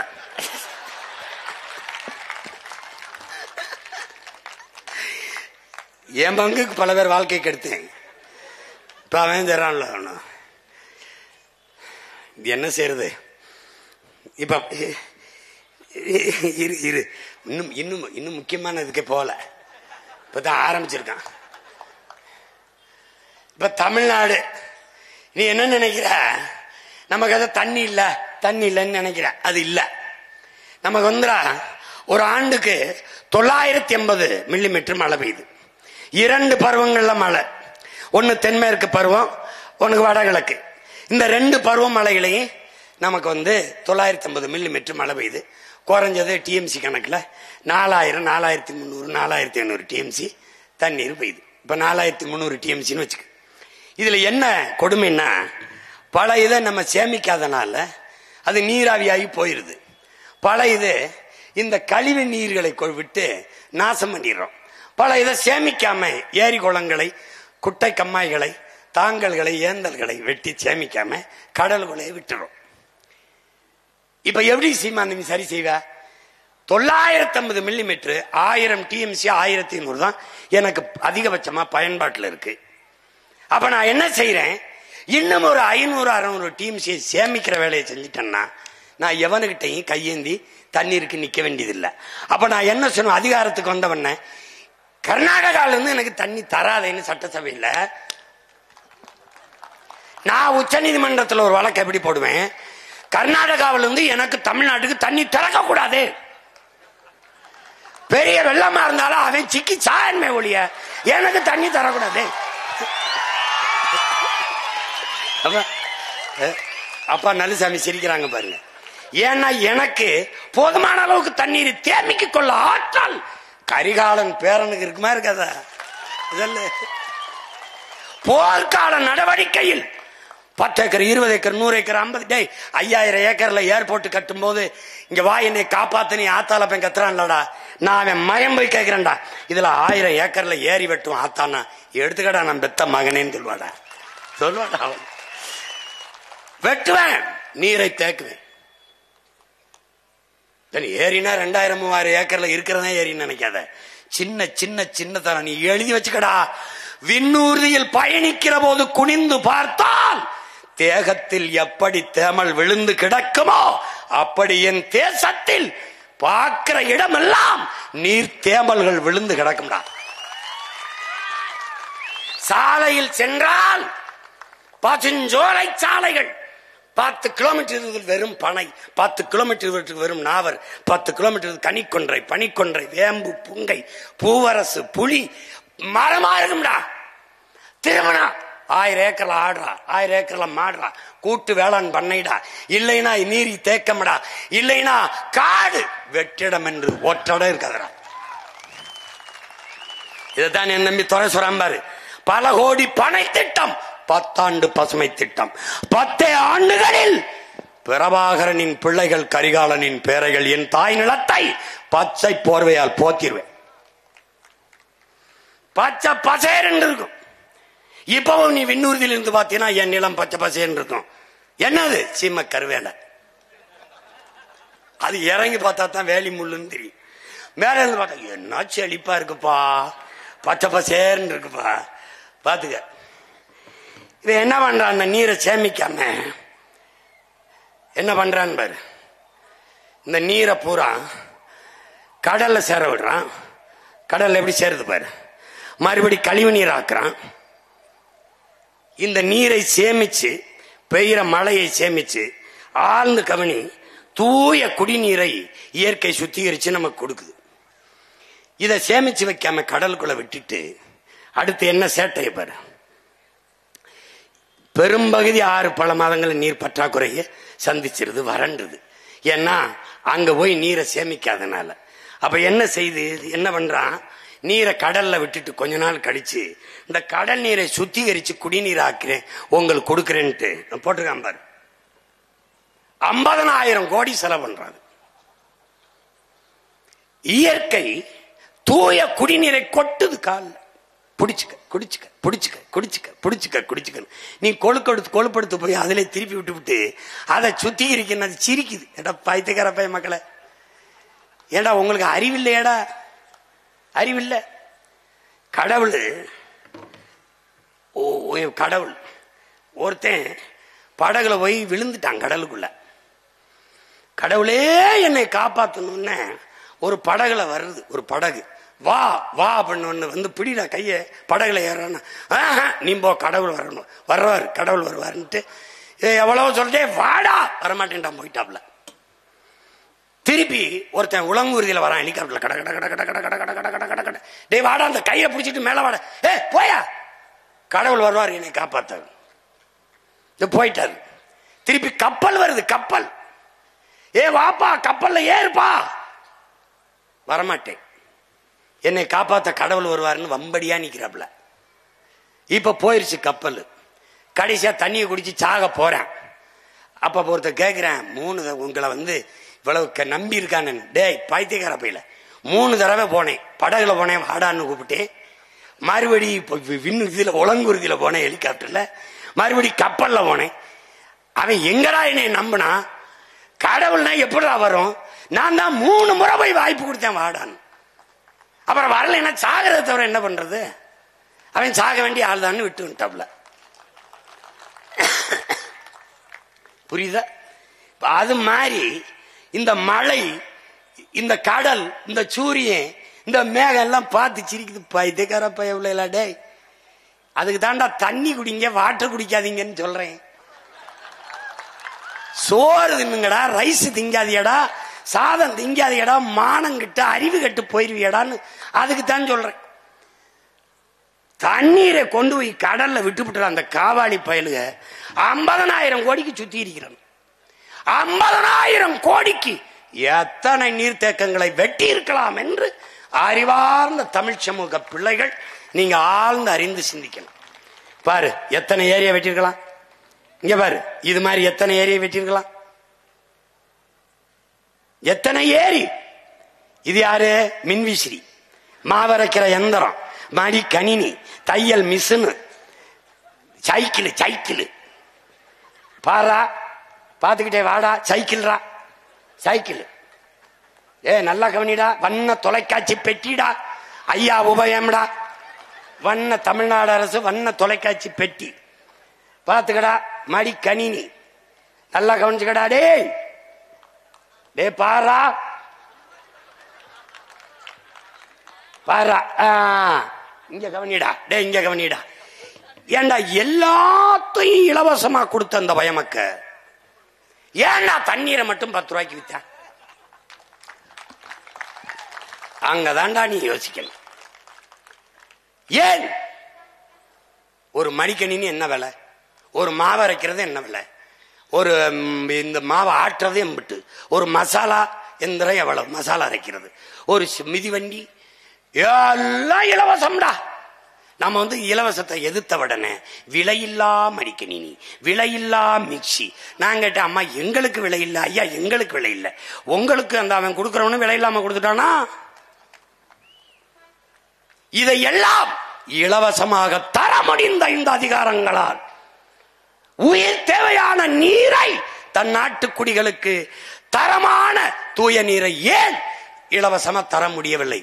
ஏன் தர முடியாது என்றால் கவனி, இதுதான்.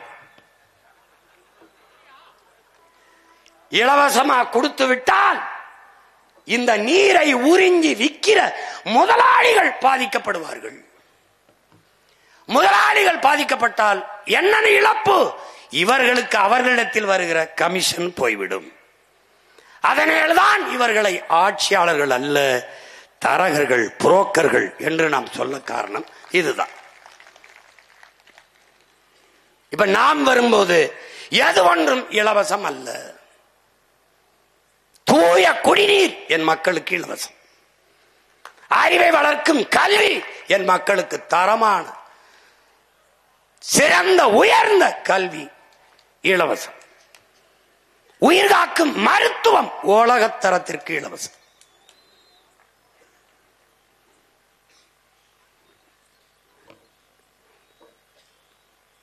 பாரு, போத்தல் அடைச்சி விற்கிறான் முதலாளி. தூய குடிநீர் என்று அவன் சொல்றான். இது தூயதல்ல தீயது என்று நாம் சொல்றோம். இந்த புட்டி நீர் ஒவ்வொரு நொடிக்கும், ஒவ்வொரு 8 நொடிக்கும் பல குழந்தைகள் உயிரிழக்குது. ஏன்னா தூய குடிநீர் என்று அவன் நஞ்ச வியாபாரம் பண்றான்.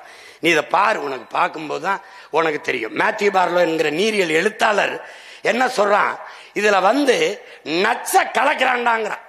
இந்த நீர் குடிக்கும் போது ஒரு சுவை வருவதற்காக அவன் இது தூய நீர் அல்ல வரு, so pure we promise nothing. இந்த அவன் என்ன பண்றான், இந்த நீரை தூய குடிநீர் என்று டயமெத்தோட் இந்த விஷம் மருந்து கலக்கிறான். 13 மடங்கு இதுல கலக்கிறான். இது பூச்சிக்கொல்லி அல்ல, உயிர்கொல்லி. இதனால என்ன வருதுன்னு நீ நினைக்கிறீன்னா, பிறக்கும் போதே குழந்தை புற்றுநோயோட பிறப்பது, தாய்களுக்கு மார்பு புற்றுநோய் வருவது, 3-4 வந்தது டைமெத்தட். இதுல பாத்துக்க, உயிர்கொல்லி. பூச்சிக்கொல்லின்னு சொல்லக்கூடாது. ட்ரஸ்ட் இன் எவரி டிராப் என்ன சொல்றான் பாரு. பூச்சிக்கொல்லின்னு ஏன் சொல்லக்கூடாதுன்னா, அப்பாட்ட கேக்குறாங்க, பூச்சிக்கொல்லின்னா பூச்சிக்கொல்லியை குடிச்சா நீ உயிரோட இருப்பியா, செத்து போவ. அப்படின்னா அதுக்கு பூச்சிக்கொல்லி இல்ல, உயிர்கொல்லி. அதனால இது உயிர்கொல்லி. இந்த நீரை நாம குடிக்கிறோம். அது குடிக்கிற தன்மையோடு இருக்கா? ஆர்கனோ பயாபாஸ், இந்த ஆர்கனோ குளோரிஃபார்ம், இந்த பாரு இதுல அந்த இங்க பாரு, சுழியம் புள்ளி, சுழியம் 5 மில்லிகிராம் மேல இருக்கக்கூடாது. ஆனா சுழியம் புள்ளி, சுழியம் 7-3 மில்லிகிராமுக்கு அவன் கலக்கிறான். இந்த பாரு,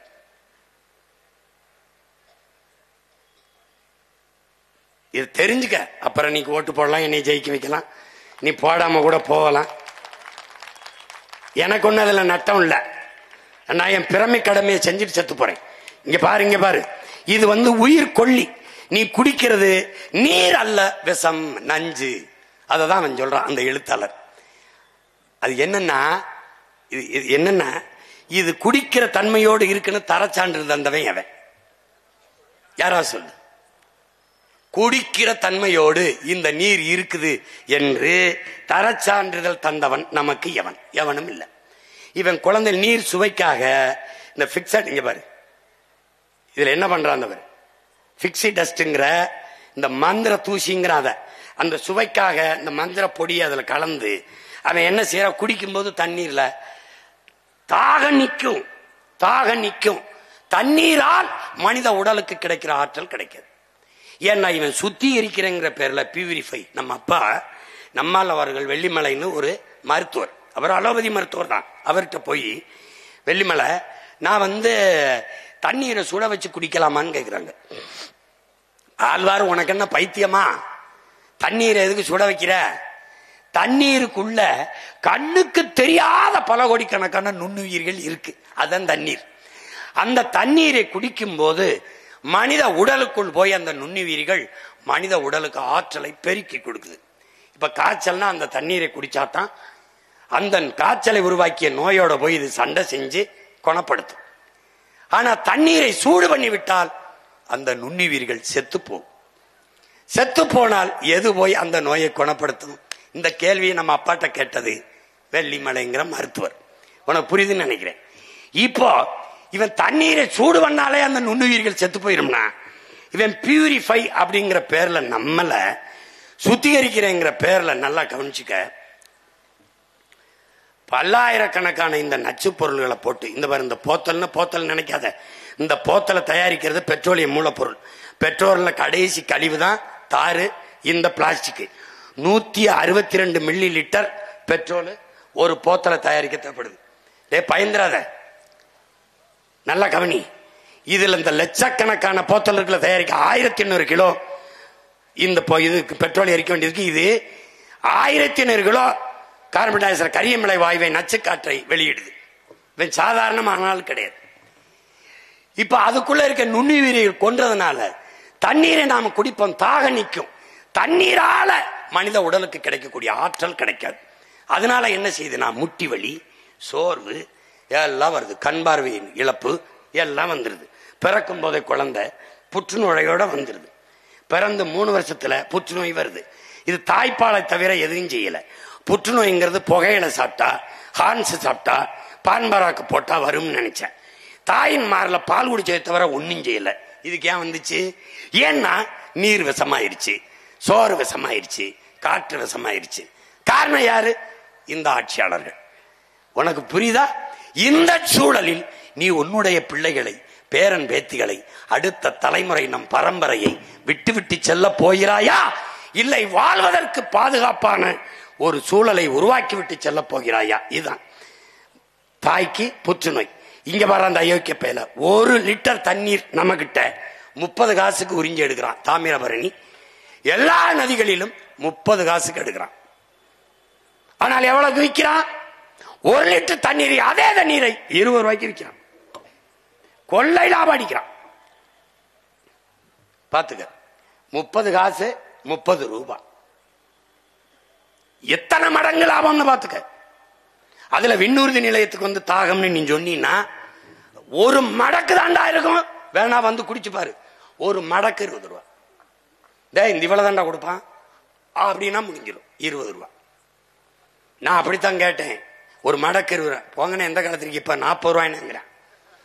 துரைகிட்ட கேட்டேன், எந்த காலத்திற்கு இப்ப 40 ரூபாய்னுங்கிறாப்ல. இங்க பாரு சாமி, பாரு சாமி, இதெல்லாம் என்னென்ன சாமி? நம்ம ஆத்தாள பொண்ணுக்கு, அக்கா தங்கச்சிக்கு கிடைக்காத தண்ணீர் இந்த முதலாளி பயலுக்கு மட்டும் எப்படா கிடைக்குது? இந்த கேள்வியை நீ கேட்கணும்டா. எல்லா காலத்திலும் அவனுக்கு மட்டும் தண்ணீர் தட்டுப்பாடு இல்லாம கிடைக்க காரணம் என்ன? என் ஆத்தா குடத்தை தூக்கிட்டு அலைகிறா, என் அப்பே அலைகிறான், என் தங்கச்சி, என் பெரியம்மா, சின்னம்மா எல்லாரும் நாங்கள் தண்ணீரை தேடி வேட்டையாடும் போது அலைபேசியில் அழைச்சு பேசினவன எத்தனை லிட்டர் தண்ணீர் வேணாலும் அடுத்தவனுடைய வீட்டில் இறக்குறானே, அவனுக்கு எப்படி வருது? இந்த கேள்விய கேட்டுட்டீனா நீ ஏன் ஆளு, இல்லைனா நீ டிவிக்கு போக வேண்டியதுதான். பாரு பாரு, இங்க பாரா, அழைச்சு பேசணும்னு வந்துருதுடா. அழைச்சு பேசணும்னு வந்துருது. கோடை காலத்துல பாரு, நல்லா கவனிடா டேய், கோடை காலத்துல தண்ணி எங்க இருக்கும்டா?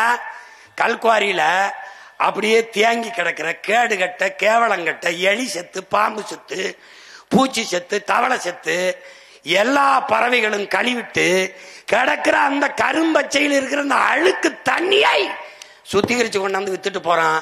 நீ தாகத்துல எதை குடிக்கிறோம், ஏன் குடிக்கிறோம் எதுவும் தெரியாம குடிச்சிட்டு வாழ்ந்துகிட்டு இருக்க. இத நானும் சொல்லலைன்னு வச்சுக்க, ஒரு வயலும் சொல்ல மாட்டேன். கேட்டுக்க கேட்டுக்க, போட்டா போடு, போடலைன்னா போ. பாரு பாரு பாரு, பாரு, இதெல்லாம் எதுக்கு அப்படியே வச்சிருக்கேன்? தோண்டினவனை புதைக்க. இந்த மாதிரி எலி செத்து கிடக்கு பாத்தியா? எப்படி கிடக்கு? அப்படி கிடக்குறாப்ல. அது எப்படி குடிக்கிறாப்ல பாத்தியா? ஸ்டைலா குடிக்கிறாப்ல. தண்ணீர் இங்க சொன்னால என் தம்பி, உலகத்துல எங்க அண்ணன் மட்டும்தான் கேட்டான், நீ தண்ணீரை விற்பனைக்கு வரும்போது உலக உயிர்களின் தேவையை வெறும் மனித தேவைக்கான சந்தையாக மாற்றினார்கள் இவர்கள். இப்ப இது என்ன வருதுன்னா, நமக்கு தண்ணினா காசு கொடுத்து வாங்கி குடிச்சிட முடியுது. மற்ற உயிரினங்கள் எப்படி இந்த தண்ணீரை குடிக்கும் என்று ஒரு நொடி கூட இவன் சிந்திக்கல. இந்த பாரு எப்படி தள்ளாடுதுன்னு பாரா. டேய், நம்ம போய் போகும்போது தம்பி 2 போத்தல் வாங்கிட்டு வந்துருன்றோம். அடிச்சா குடுவில. இந்த பாரு, என் தம்பி துறை சொன்னான்ல, அணிலுக்காக எங்க அண்ணன் தான் போராடுறா அப்படின்னு. இந்த பாரா, பாரா டேய், பாரா எப்படி கெஞ்சுதுன்னு பாரா. அந்த போத்தலை கையில வச்சிருக்கேன் உங்க அண்ணன் தான்டா. இந்த பாரா பாரா, இது காட்டுறது நிறைய காணொளி தேடணும், கிடைக்கல. இங்க பாரு, இது உனக்கு ஒரு மாதிரிக்கு காட்டுறேன், புரிஞ்சுக்கிறான்னு நினைக்கிறேன். பாம்புடா, விச பாம்புடா, கொத்திப்புறம் கொன்னூறும் நினைக்காம தண்ணியை ஊத்துறாரா, குடிச்சிட்டு போதுரா. டே, இந்த பாம்புலாம் உங்களை நல்லா இருக்க விடாதா? டே சாமி, டே இங்க பாரா பாரா, மாடு நிலைமைய பாரா, தேனீக்கள் நிலைமைய பாரா. டே தேனீக்கள் நிலைமை, தேனீலாம் செத்து போச்சுன்னா நம்ம செத்து போயிடுவோம்டா. ஆல்பர்ட் ஐன்ஸ்டீனுங்கிற விஞ்ஞானி சொல்றான்டா, 4 ஆண்டு கூட மானோட சமூகம் இருக்காதுன்னு. தேனீக்கள் இல்லைன்னா எதுவும் பூக்கும்டா, காய்க்காதுடா. மிகப்பெரிய உணவு பஞ்சம் வந்து சோத்துக்கலாம செத்து போயிடுவோம்டா. பாரா டே பாரா, இந்த சிட்டுக்குருவிலாம் பண்ண பாவம் என்னடா? இந்த பூமியில இந்த மனுஷப்பைய வாழ்றதுக்கு எல்லாத்தையும் கொல்றான்டா. டே கொல்றான்டா. இங்க பாரா டே, இங்க பாரா, கொத்த வர பாம்பு தவிச்சு நிக்கிறத பாரா. பாரா இங்க பாரா, எறும்பு பாடுறா, என்ன பாடுபடுது பாடுறா. பாத்துக்கடா சாமி, புரியுதா? இனிமே நான் போராட்டம், இந்த எறும்பு ஆடு மாடு நாய் நெறிக்கெல்லாம் ஓட்டுரிமை கொடுங்கன்னு கேட்க போறேன். இந்த எஸ்ஐஆர்ல ஒரு திருத்தத்துல, ஏன்னா அப்பதான் அதுதான் நல்ல தலைவர்களை தேர்வு செய்யும்னு நான் உறுதியா நம்புறேன். சரிதானங்க? சரிதானே? அத சரின்ட்டாப்ல. பாருடா, இவன் யாரு தெரியுதுலடா? மண்டக்கரம் முடிச்ச ஆனா அத்தனை அயோக்கிய பயிலையும் மண்டைய போட்டதுடா.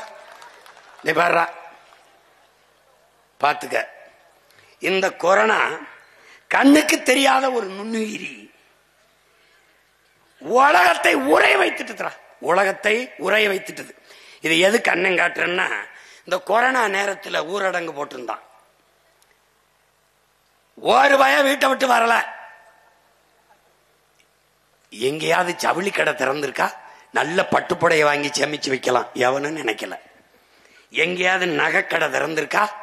நிறைய நகையை வாங்கி பூட்டி வைக்கலாம்னு நினைக்கல. எங்கேயாவது கார் ஷோரூம் இருக்கா? வாங்கி காரை வாங்கி வீட்டுக்கு முன்னாடி நிறுத்தலாம்னு நினைக்கல. அன்னைக்கு குடிக்கலன்னா செத்து போவான்னா பல காலம் மூடி இருந்தது டாஸ்மார்க், ஒரு வயலும் ஜாகல. கொரோனா வந்தான் செத்தானே ஒழிய குடிக்காம ஒரு வயலும் ஜாகல. இங்க பாரு, அதனால என்ன, உறுதியா நம்ம வந்தா டாஸ்மார்க்க மூடுறோம். புரியுதா? இங்க பாரு, இங்க பாரு. இல்ல குடிக்காம செத்து போயிருவான்னா, நல்லா இருக்கா செத்து போப்பா, தயவு செய்து செத்து போ. பாரு பாரு, கொரோனா காலத்துல இவன் தேடுனது தங்க வாங்கவோ, கார் வாங்கவோ, உடவை வாங்கவோ, உடை வாங்கவோ அலையில.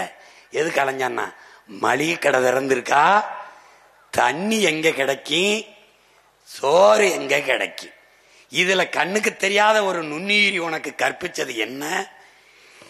எது இல்லாமலும் வாழ முடியும். தங்கம் இல்லாமல், வைரம் இல்லாமல், கார் இல்லாமல், எதுவில்லாமலும், தொலைக்காட்சி இல்லாமல், குளிரூட்டி இல்லாமல், குளிர் சாதனம் இல்லாமல், எதுவில்லாமலும் வாழ முடியும். ஆனால் நீரும் சோறும் இல்லாமல் வாழ முடியாது என்பதை அந்த நுண்ணுயிரி உணர்த்திச்சு. இப்ப இதை நீ பார்க்கணும். இது என்ன? டெவலப். சிரிக்காத, சிந்திச்சுக்க. வளர்ச்சி. அந்த வீடு எம்பிட்டு இருக்கும்? ஒரு 4-5 கோடி இருக்கும் வச்சுக்கடா, குறைச்சு போடும். இந்த கார் எம்பிட்டு இருக்கும்? 1 கோடி. இதுக்கு பேர் என்ன? வளர்ச்சி. காரு நிறைய பெட்ரோல் இருக்கு, பேர் என்ன? டேங்க் நிறைய இருக்குடா, வளர்ச்சி. ஆனா டிக்கியில 4 உடம் வாயை பொழந்துகிட்டு இருக்கு, அதுக்கு பேர் என்ன? வறட்சி. இப்ப இந்த வீடை கட்டின தண்ணி நான் இல்லாம கட்டினியா? இல்ல. காரை தயாரிச்சா நான் இல்லாம தயாரிச்சியா? இல்ல. தனோ வாஸ் நான் இல்லாம ஒண்ணு நோ யூஸ். ஆனா எல்லாம் இருக்கு, பானை காலியா இருக்கு. இதில் எதுவில்லாமலும் வாழ முடியும், நீர் இல்லாமல் வாழ முடியாது. இதை தாண்டா பலாயிரம் ஆண்டுகளுக்கு முன்பு நம் மூதாதை நீரின்றி அமையாது உலகம் படிட்டாண்டா. இங்க பாரு, அடுத்து பாரு. காரு வளர்ச்சிடா, டெவலப். இது என்னடா? எங்கூர் தான், ராமநாதபுரம். மோட்டர் பைக்கு எம்பிட்டா? மோட்டர் பைக்கு லட்சம். டேங்க் நிறைய பெட்ரோல். ஆனா குடங்கள் காலியாக இருக்குது. இதுக்கு பேர் என்ன? வளர்ச்சி. வளர்ச்சி. நீர் வேட்டைக்கு கற்கால மனிதர்களைப் போல எங்களவர்கள் கற்காலத்தில் கூட நாம் இவ்வளவு நீர் வேட்டைக்கு போல. ஏன்? நீர் இருந்தது. பாத்துக்க பாத்துக்க, இப்ப தெரிஞ்சுக்க. இதுக்கு பேர் என்னடா? சமூக சமநிலைடா, டெவலப். அடுக்குமாடி கட்டடம், குளிக்க நீச்சல் குளத்தில் தண்ணீர், பக்கத்திலே தாய்மார்கள் வெறுங்குடத்தோடு குடிக்க இல்லை தண்ணீர். பேர் என்னடா? டெவலப்டா. டேய், என் உடன் பிறந்தானே, டெவலப். இது என்னடா?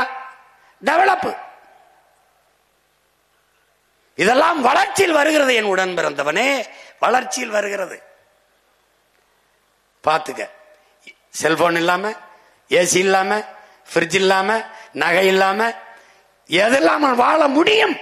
ஆனால் நீரும் சோறும் இல்லாமல் உன்னால் வாழ முடியாது.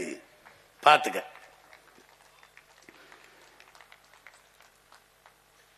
இது என்னன்னு பாத்தியா? இது யாருன்னு பாரு, இந்த நாடை பாரு. இது வெனிசுலா. இதுக்கு முன்னாடி நான் காட்டினது வெனிசுலா.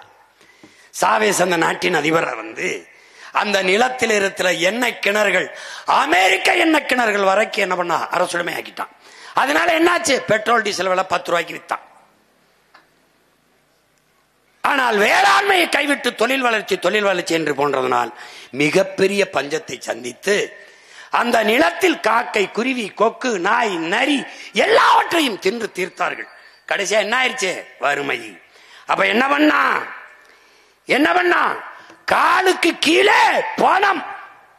அந்த காட்சி தான் முதல்ல பார்த்தா. மிதித்து மக்கள் ஓடுகிறார்கள். பணத்தை குனிஞ்சு ஒருத்தம் கூட எடுக்கல. ஏன்? பயன் இல்லை. எதை நோக்கி ஓடினார்கள்? கடைகளை உடைச்சு ரொட்டி துண்டை தூக்க ஓடினார்கள். இந்த நாடு என்னன்னு நினைக்கிற? இந்த மாதிரி பணத்தை பாரா நடந்து வராண்டா, ஒருத்தம் கூட குனிஞ்சு எடுக்கலடா. இது யாரு? இலங்கை. இவன் என்ன, 1 கிலோ ஆப்பிள் 1000 ரூபாய், 1 லிட்டர் பெட்ரோல் 5000, 1 லிட்டர் தண்ணீர் 1000. வீதிக்கு வந்துட்டான்டா. வீதிக்கு வந்துட்டா. புரட்சி, கிளர்ச்சி. என்னாச்சு? பலகாலம் அதிபராக இருந்தவன், 3 விழுக்காடு வாக்கை வச்சிருந்தவன் அனுரா திசநாயக்கா. 3 விழுக்காடு தான். சனதா விக்தி புரமணா 53 விழுக்காடு வாக்கை பெற்றது, அதிபராயிட்டான். ஏன்? கிளர்ச்சி. புரட்சியாளர் நெல்லின் சொல்லுகிறான், இதுவரை வாழ்ந்தது போல இனி வாழ முடியாது என்கிற நிலை உருவாகுமானால் மக்கள் தாங்களே கிளர்ந்து எழுந்து புரட்சியை முன்னெடுப்பார்கள். அந்த நிலை இந்த நிலத்தில் உருவாகும். அந்த புரட்சிக்கு இந்த மகனும் அவன் தம்பி தங்கைகளும் தலைமை ஏற்போம். இது நீ பாப்ப. இந்த பாரு இலங்கை. இறுதியாரு இந்த இலங்கையை நீங்க கவனிக்கணும். இந்த இலங்கையில ராஜபக்ச அதிபர் வீடு மக்கள் முற்றுகையிடுகிறான். விலை உயர்ந்த கார்கள் அடிக்க வைக்கப்பட்டிருந்தது. என் உடன் பிறந்தானே ஒருவன் கூட காரை எடுத்துக்கிட்டு போல. காருக்கு தீ வச்சு கொளுத்திட்டு போனான். ஏன்? அவனுக்கு வேண்டியது கார் அல்ல, நீரும் சோறும். இத தெரிஞ்சுக்க. இங்க பாரு யாருன்னு. இவர் யாருன்னு பார்த்தாடா, பங்களாதேஷ் வங்க தேசத்தின் தந்தை முஜிபுர் ரஹ்மான். இந்தியாவில் இருந்து பாகிஸ்தான் விடுதலை, பாகிஸ்தான் இருந்து பங்களாதேஷ். காரணம் என்ன? இந்தியாவிலிருந்து பாகிஸ்தான் ஒரே மதம், ஓர் இறை, ஒரே வழி, நபிகள் நாயகத்தின் மொழி. பாகிஸ்தான் இருந்து பங்களாதேஷ் தனி நாடு. ஏன்? உருது ஆட்சி மொழி, அதிகார மொழி. முகமது அலி ஜின்னா டாக்கா பல்கலைக்கழகத்திலே படித்துக் கொண்டிருந்த முஜிபுர் ரஹ்மானும் அவன் நண்பனும் உருது ஆட்சி மொழி என்றால் என் தாய்மொழி வங்க மொழி என்னானது என்ற குரலை எழுப்பினான். கிளர்ச்சி, புரட்சி.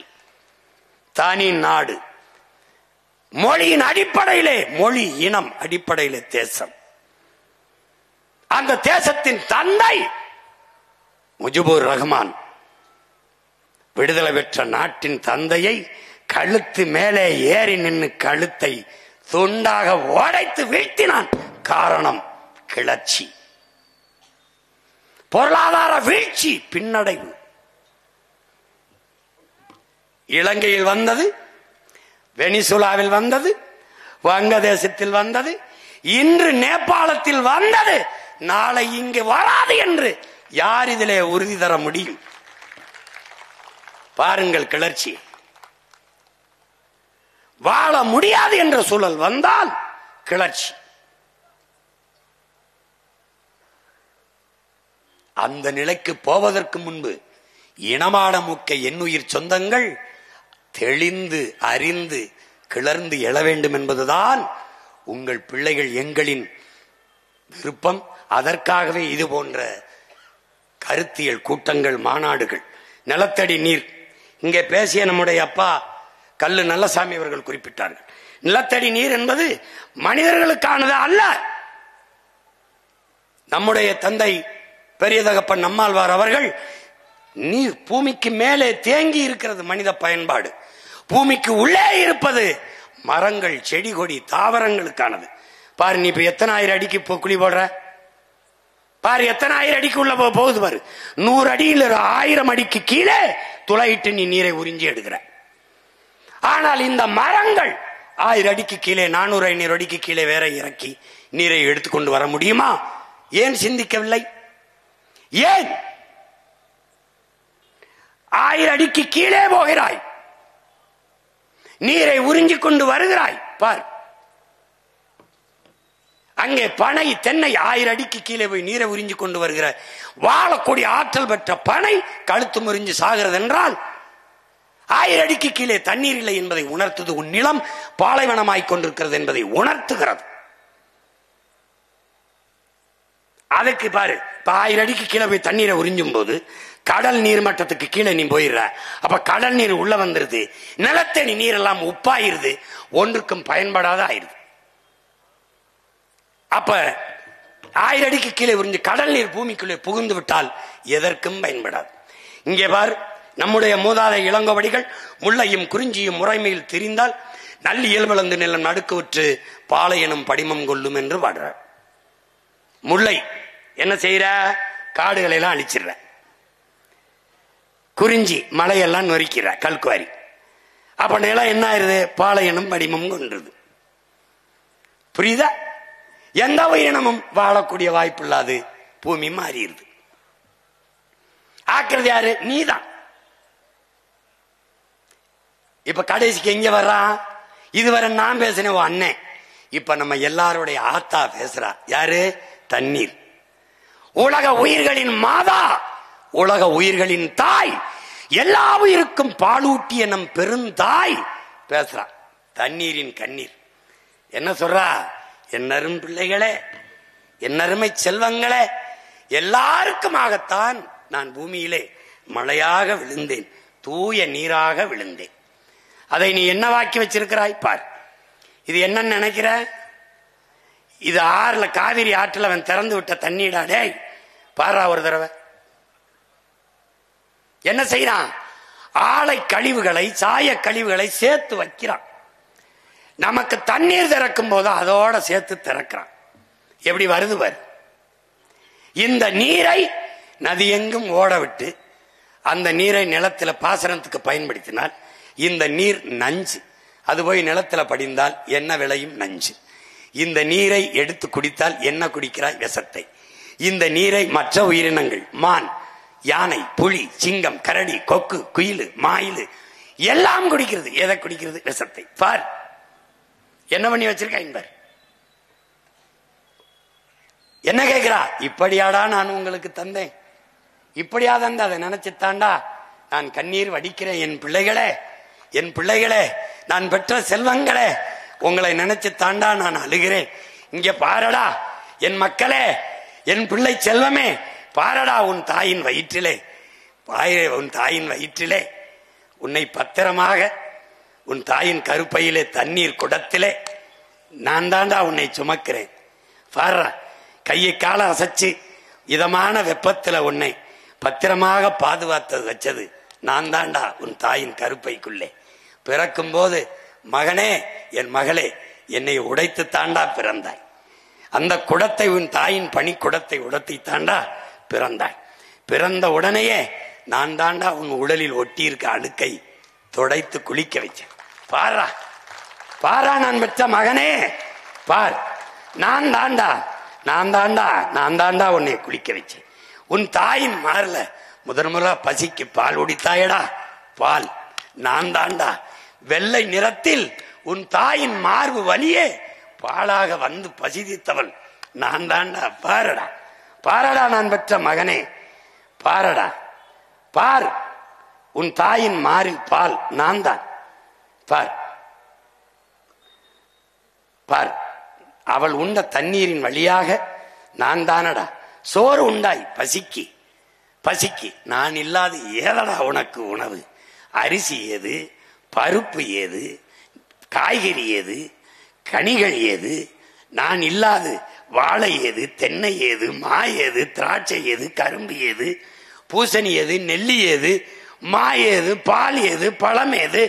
பருப்பு எது? எதுவும் இல்லை நான் இல்லாது. சோறும் நீரும் உனக்கு கொடுத்து வளர்த்தவள் நான் தானடா. பாரடா என் அன்பு மகனே, பார் பார், நீ வளர்ந்து மகளே நீ பூப்பெய்தாய், பெருமனுஷியானாய், உன்னை நன்னீராட்டு என்று குளிக்க வைத்தவள் நான் தானடா மகளே, நான் தான் பார், நான் தான் பார். பாரடா பார், நீ வணங்குகிற கோயில் குடமுழுக்கு நன்னீராட்டு நான் தானடா. பாரடா, நான் தான், நான் தான் என் மக்களே. பார், தீர்த்தம் புனித நீர் நான் தான், நான் தான். நீ செய்த பாவத்தை தொலைக்க புனித நீர் என்று கங்கை, யமுனை, சரஸ்வதி என்று முன்னதிகளும் கலக்கிற இடத்தில் குளிக்க வந்தாயடா, நான் தானடா. அது உன் பாவத்தை போக்கிய தாய் நான் தானடா. பாரடா, நான் தான். உன் பாவத்தை கழுவியவளும் நான் தான். பார், மகிழ்ச்சியில் சிரித்தாய், கண்ணீராக வழிந்ததும் நான் தான். துயரத்தை வடிக்க முடியாமல் அழுதாய், கண்ணீராக வந்தவளும் உன் துயரத்தை வடித்து கழுவியவளும் கண்ணீர் வழியே நான் தான். பாரடா மகனே, பார் பார், வளர்ந்தாய், வாழ்ந்தாய், வாழ்ந்தாய், இறந்தாய், நான் தானடா. பிறந்தாய், குளிக்க வைத்தேன், இறந்தாய், நான் தானடா குளிக்க வைத்தேன். உன் இறுதி பயணத்தை தொடர்ந்தாய், பிறக்கும் போது பனி குடத்தை உடைத்து வெளியே வந்து பிறந்தாய், இறந்த போது குடத்தை உடைத்து உன் பயணத்தை தொடர்ந்தாய். பாரடா மகனே, புதைந்தாய், புதைந்தாய், பூமிக்குள் இறுதியாக புதைந்தாய். உன்னை மூழ்கி உன் சவக்குழியை மொழியவன் நான் தானடா மகனே, நான் தான். பார், உன் சமாதியை எரிந்தாய், எரிந்தாய், எரிந்தாய், சாம்பலானாய், என்னில் தானடா உன்னை கரைத்தார்கள். பாரடா என் அன்பு மகனே, பாரடா என் அன்பு மகளே, என்னில் தானடா நீ இறுதியாக கரைந்தாய். தாய்ப்பாலை, தாய்ப்பாலை யாராவது வியாபாரம் செய்வார்களாடா பிள்ளைகளே? என்னை எப்படிடா உங்களுக்கு விற்கலாம் என்று எண்ணம் வந்தது? எப்படியடா, எப்படியடா என் பிள்ளைகளே, எப்படி எப்படி என்னை வித்து பிழைக்கலாம்? தண்ணீரும் தாய்ப்பாலும் மலிவாக கிடைப்பதனாலே இந்த மானுட பதர்கள் மதிப்பதில்லை என்று உங்கள் கவி பேரரசு வைரமுத்து படிச்சொன்னதை படிக்கவில்லையா என் பிள்ளைகளே? தண்ணீரும் தாய்ப்பாலும் மலிவாக கிடைப்பதால் மதிப்பற்று போய்விட்டதா மானுட சமூகத்தில்? காலடியில் மிதிபடுவதால் பூமியின் மகத்துவம் தெரியாத மக்கு பிள்ளைகளாடா நீங்கள்?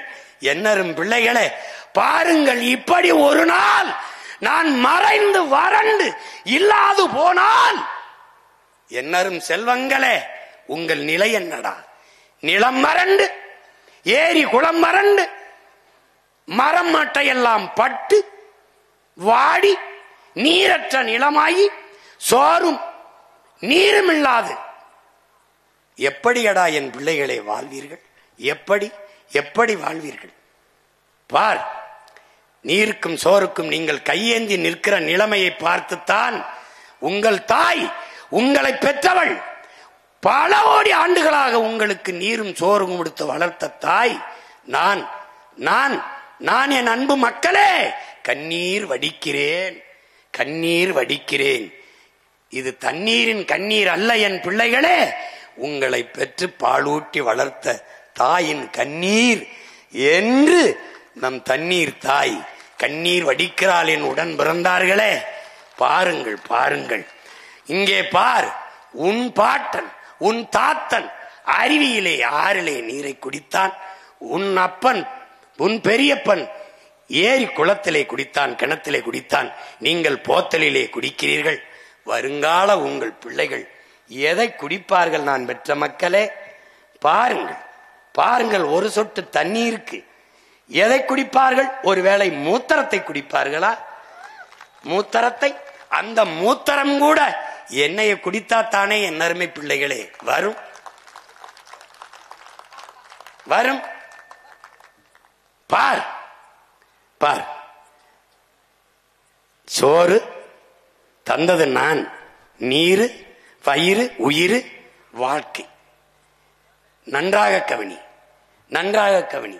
நீரு சோறு வயிறு உயிர் வாழ்க்கை எல்லாவற்றையும் தந்தது நான் தான். என்னை ஏன் என் பிள்ளைகளை மறந்தீர்கள்? என்னை ஏன் மறந்தீர்கள்? ஏன்? இதுவெல்லாம் நான் இல்லாது வாழ்க்கை இல்லை என்று என்றைக்கு அறிகிறீர்களோ அறிவீர்களோ, அறிவு வருமோ அன்றுதான் என் அருமை உங்களுக்கு தெரிய வரும். அன்றுதான் என் அருமை உங்களுக்கு தெரிய வரும். ஒவ்வொரு என் துளியும் உயிர் துளி பல்லுயிர்க்கும் பகிர்ந்தளி நீரின்றி அமையாத உலகு, அதை நினைவில் நிறுத்தி பழகு. என் அன்பு பிள்ளைகளே, நினைவில் நிறுத்தி பழகு, நினைவில் நிறுத்தி பழகு. தண்ணீரின் மாநாட்டை உங்கள் மகன் என் தண்ணீர் தாயின் கண்ணீரோட முடிக்கிறேன், கண்ணீரோட முடிக்கிறேன். நன்றி, வணக்கம். நீரின்றி அமையாத உலகு, அவள் பிள்ளையின் ஆட்சியிலே தண்ணீர் விற்பனைக்கு அல்ல, தண்ணீரின் தேவையில் தண்ணீரை அடைவேன். தூய குடிநீரை என் நாட்டு மக்களுக்கு நான் தூய குடிநீரை சரியாக சமமாக இலவசமாக விநியோகம் செய்வேன் என்ற உறுதியை என் தண்ணீர் தாயின் மீது ஆணையிட்டு, கரிகால் பெருவளத்தான் காலடி சுவடு மேலே ஆணையிட்டு உறுதியேற்கிறேன். நன்றி, வணக்கம். தமிழ் தாய் வாழ்க, தலைவர் பிரபாகரன் வாழ்க. புரட்சி எப்போதும் வெல்லும், நம் வெற்றி நாளை எதை சொல்லும்.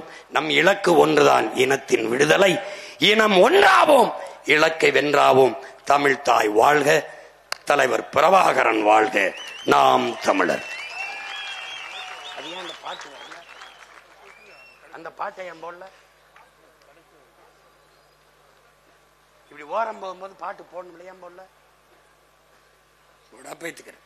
அருமை உடன் பிறந்தார்களே, தஞ்சை மண்டலத்திலே 2026 சட்டசபை தேர்தலிலே போட்டியிடுகிற 15 வேட்பாளர்களை தண்ணீரின் மாநாட்டில் கரிகால் பெருவளத்தான் பெருமரவன் நம்முடைய பாட்டனின் ஆட்சியோடு வாழ்த்துக்களோடு களத்திலே உங்கள் அன்பு மகன் இருக்கிறேன்.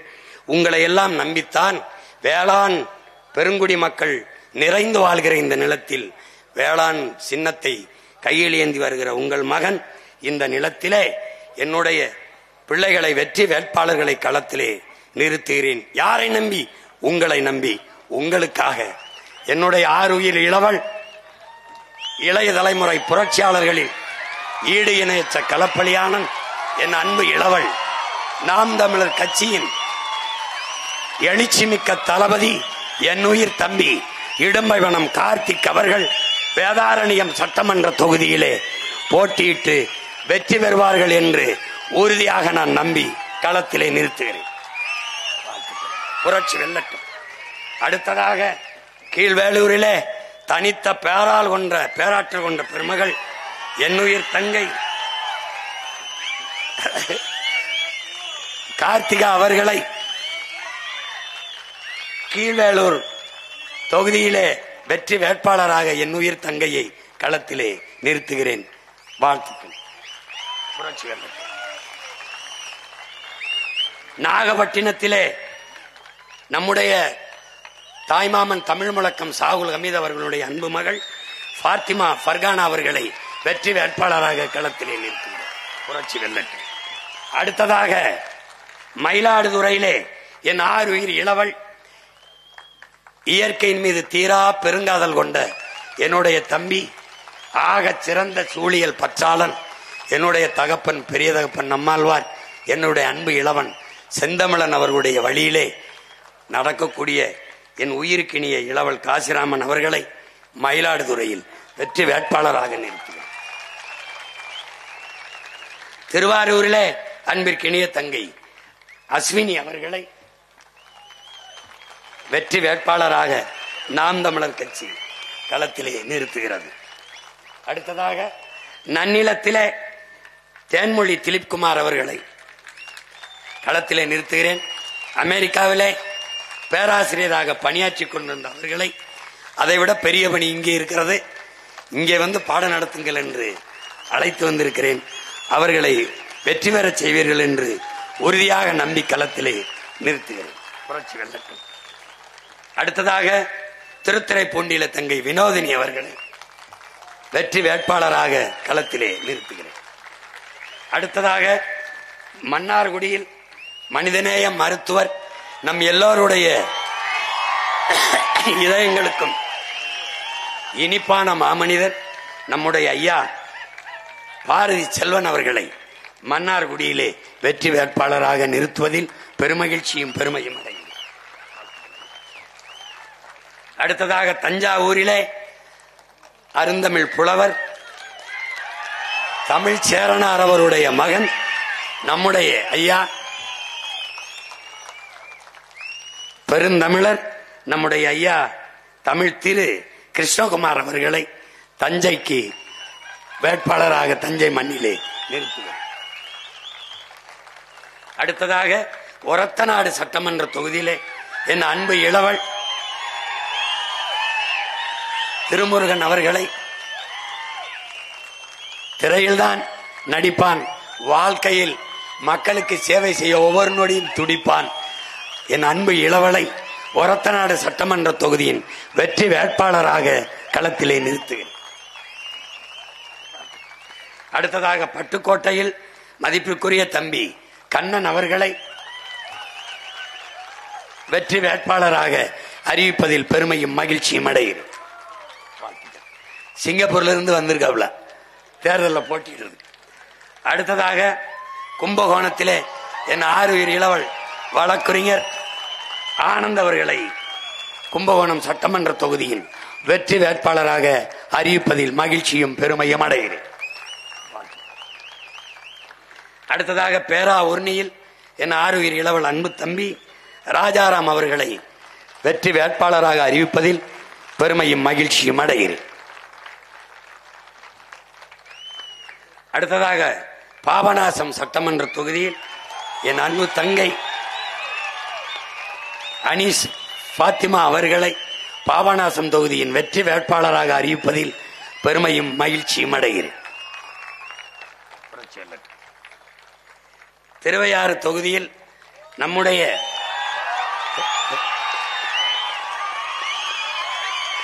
தமிழினத்தின் அறிவியலின் அடையாளமாக இருக்கிற இளம் விஞ்ஞானி என் ஆறுயிர் தம்பி வீரத்தமிழர் முன்னணியின் மாநில ஒருங்கிணைப்பாளர் செந்தில்நாதன் அவர்களை திருவையாறு தொகுதியின் சட்டமன்ற வேட்பாளராக அறிவிப்பதில் பெருமையும் மகிழ்ச்சியும் அடைகிறேன்.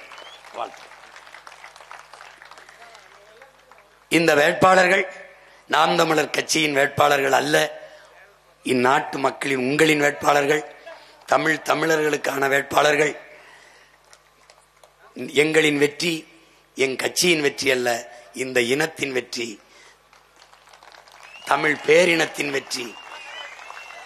அருண்மொழி சோழன், அரசேந்திர சோழன், கரிகால் பெருவளத்தானின் பரம்பரைக்கு கிடைத்த வெற்றி, தாழ்ந்து வீழ்ந்து கிடக்கிற தமிழ் பேரினத்தின் மீட்சி எழுச்சிக்கான வெற்றி. எனவே அறிவார்ந்த தமிழ் சமூக மக்கள் யாரோடும் கூட்டில்லாமல் 5வது முறையும் களத்திலே தனித்து மக்களை நம்பி மக்களுக்காக நிற்கிற ஒரு அரசியல் பேரியக்கம்.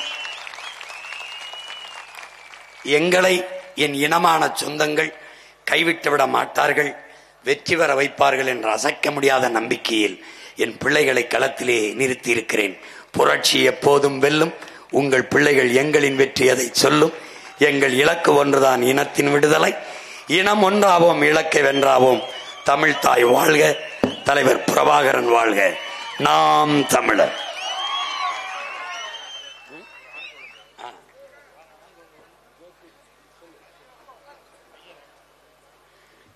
இந்த அன்பு செல்வத்திற்கு நம்முடைய பாட்டனார் கரிகால் பெருவளத்தான் அவர்களுடைய பெயரை தாங்கி இருக்கிற திருமாவளவன் என்ற பெயரை சூட்டுகிறேன். திருமாவளவன்.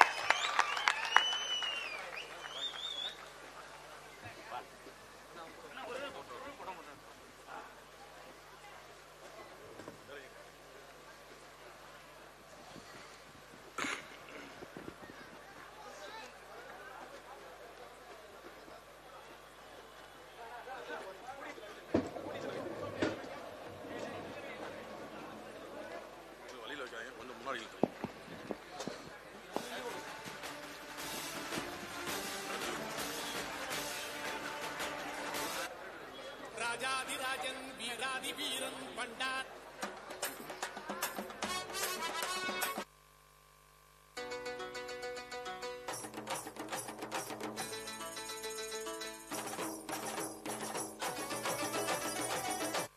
நாம் தமிழர் கட்சி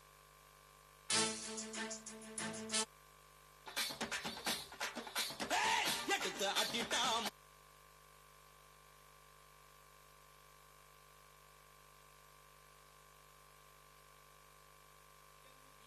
வீரன் பண்டாரவன்னியன் வழிவந்த பேரன் சூராதி சூரன் சூரிய தேவன்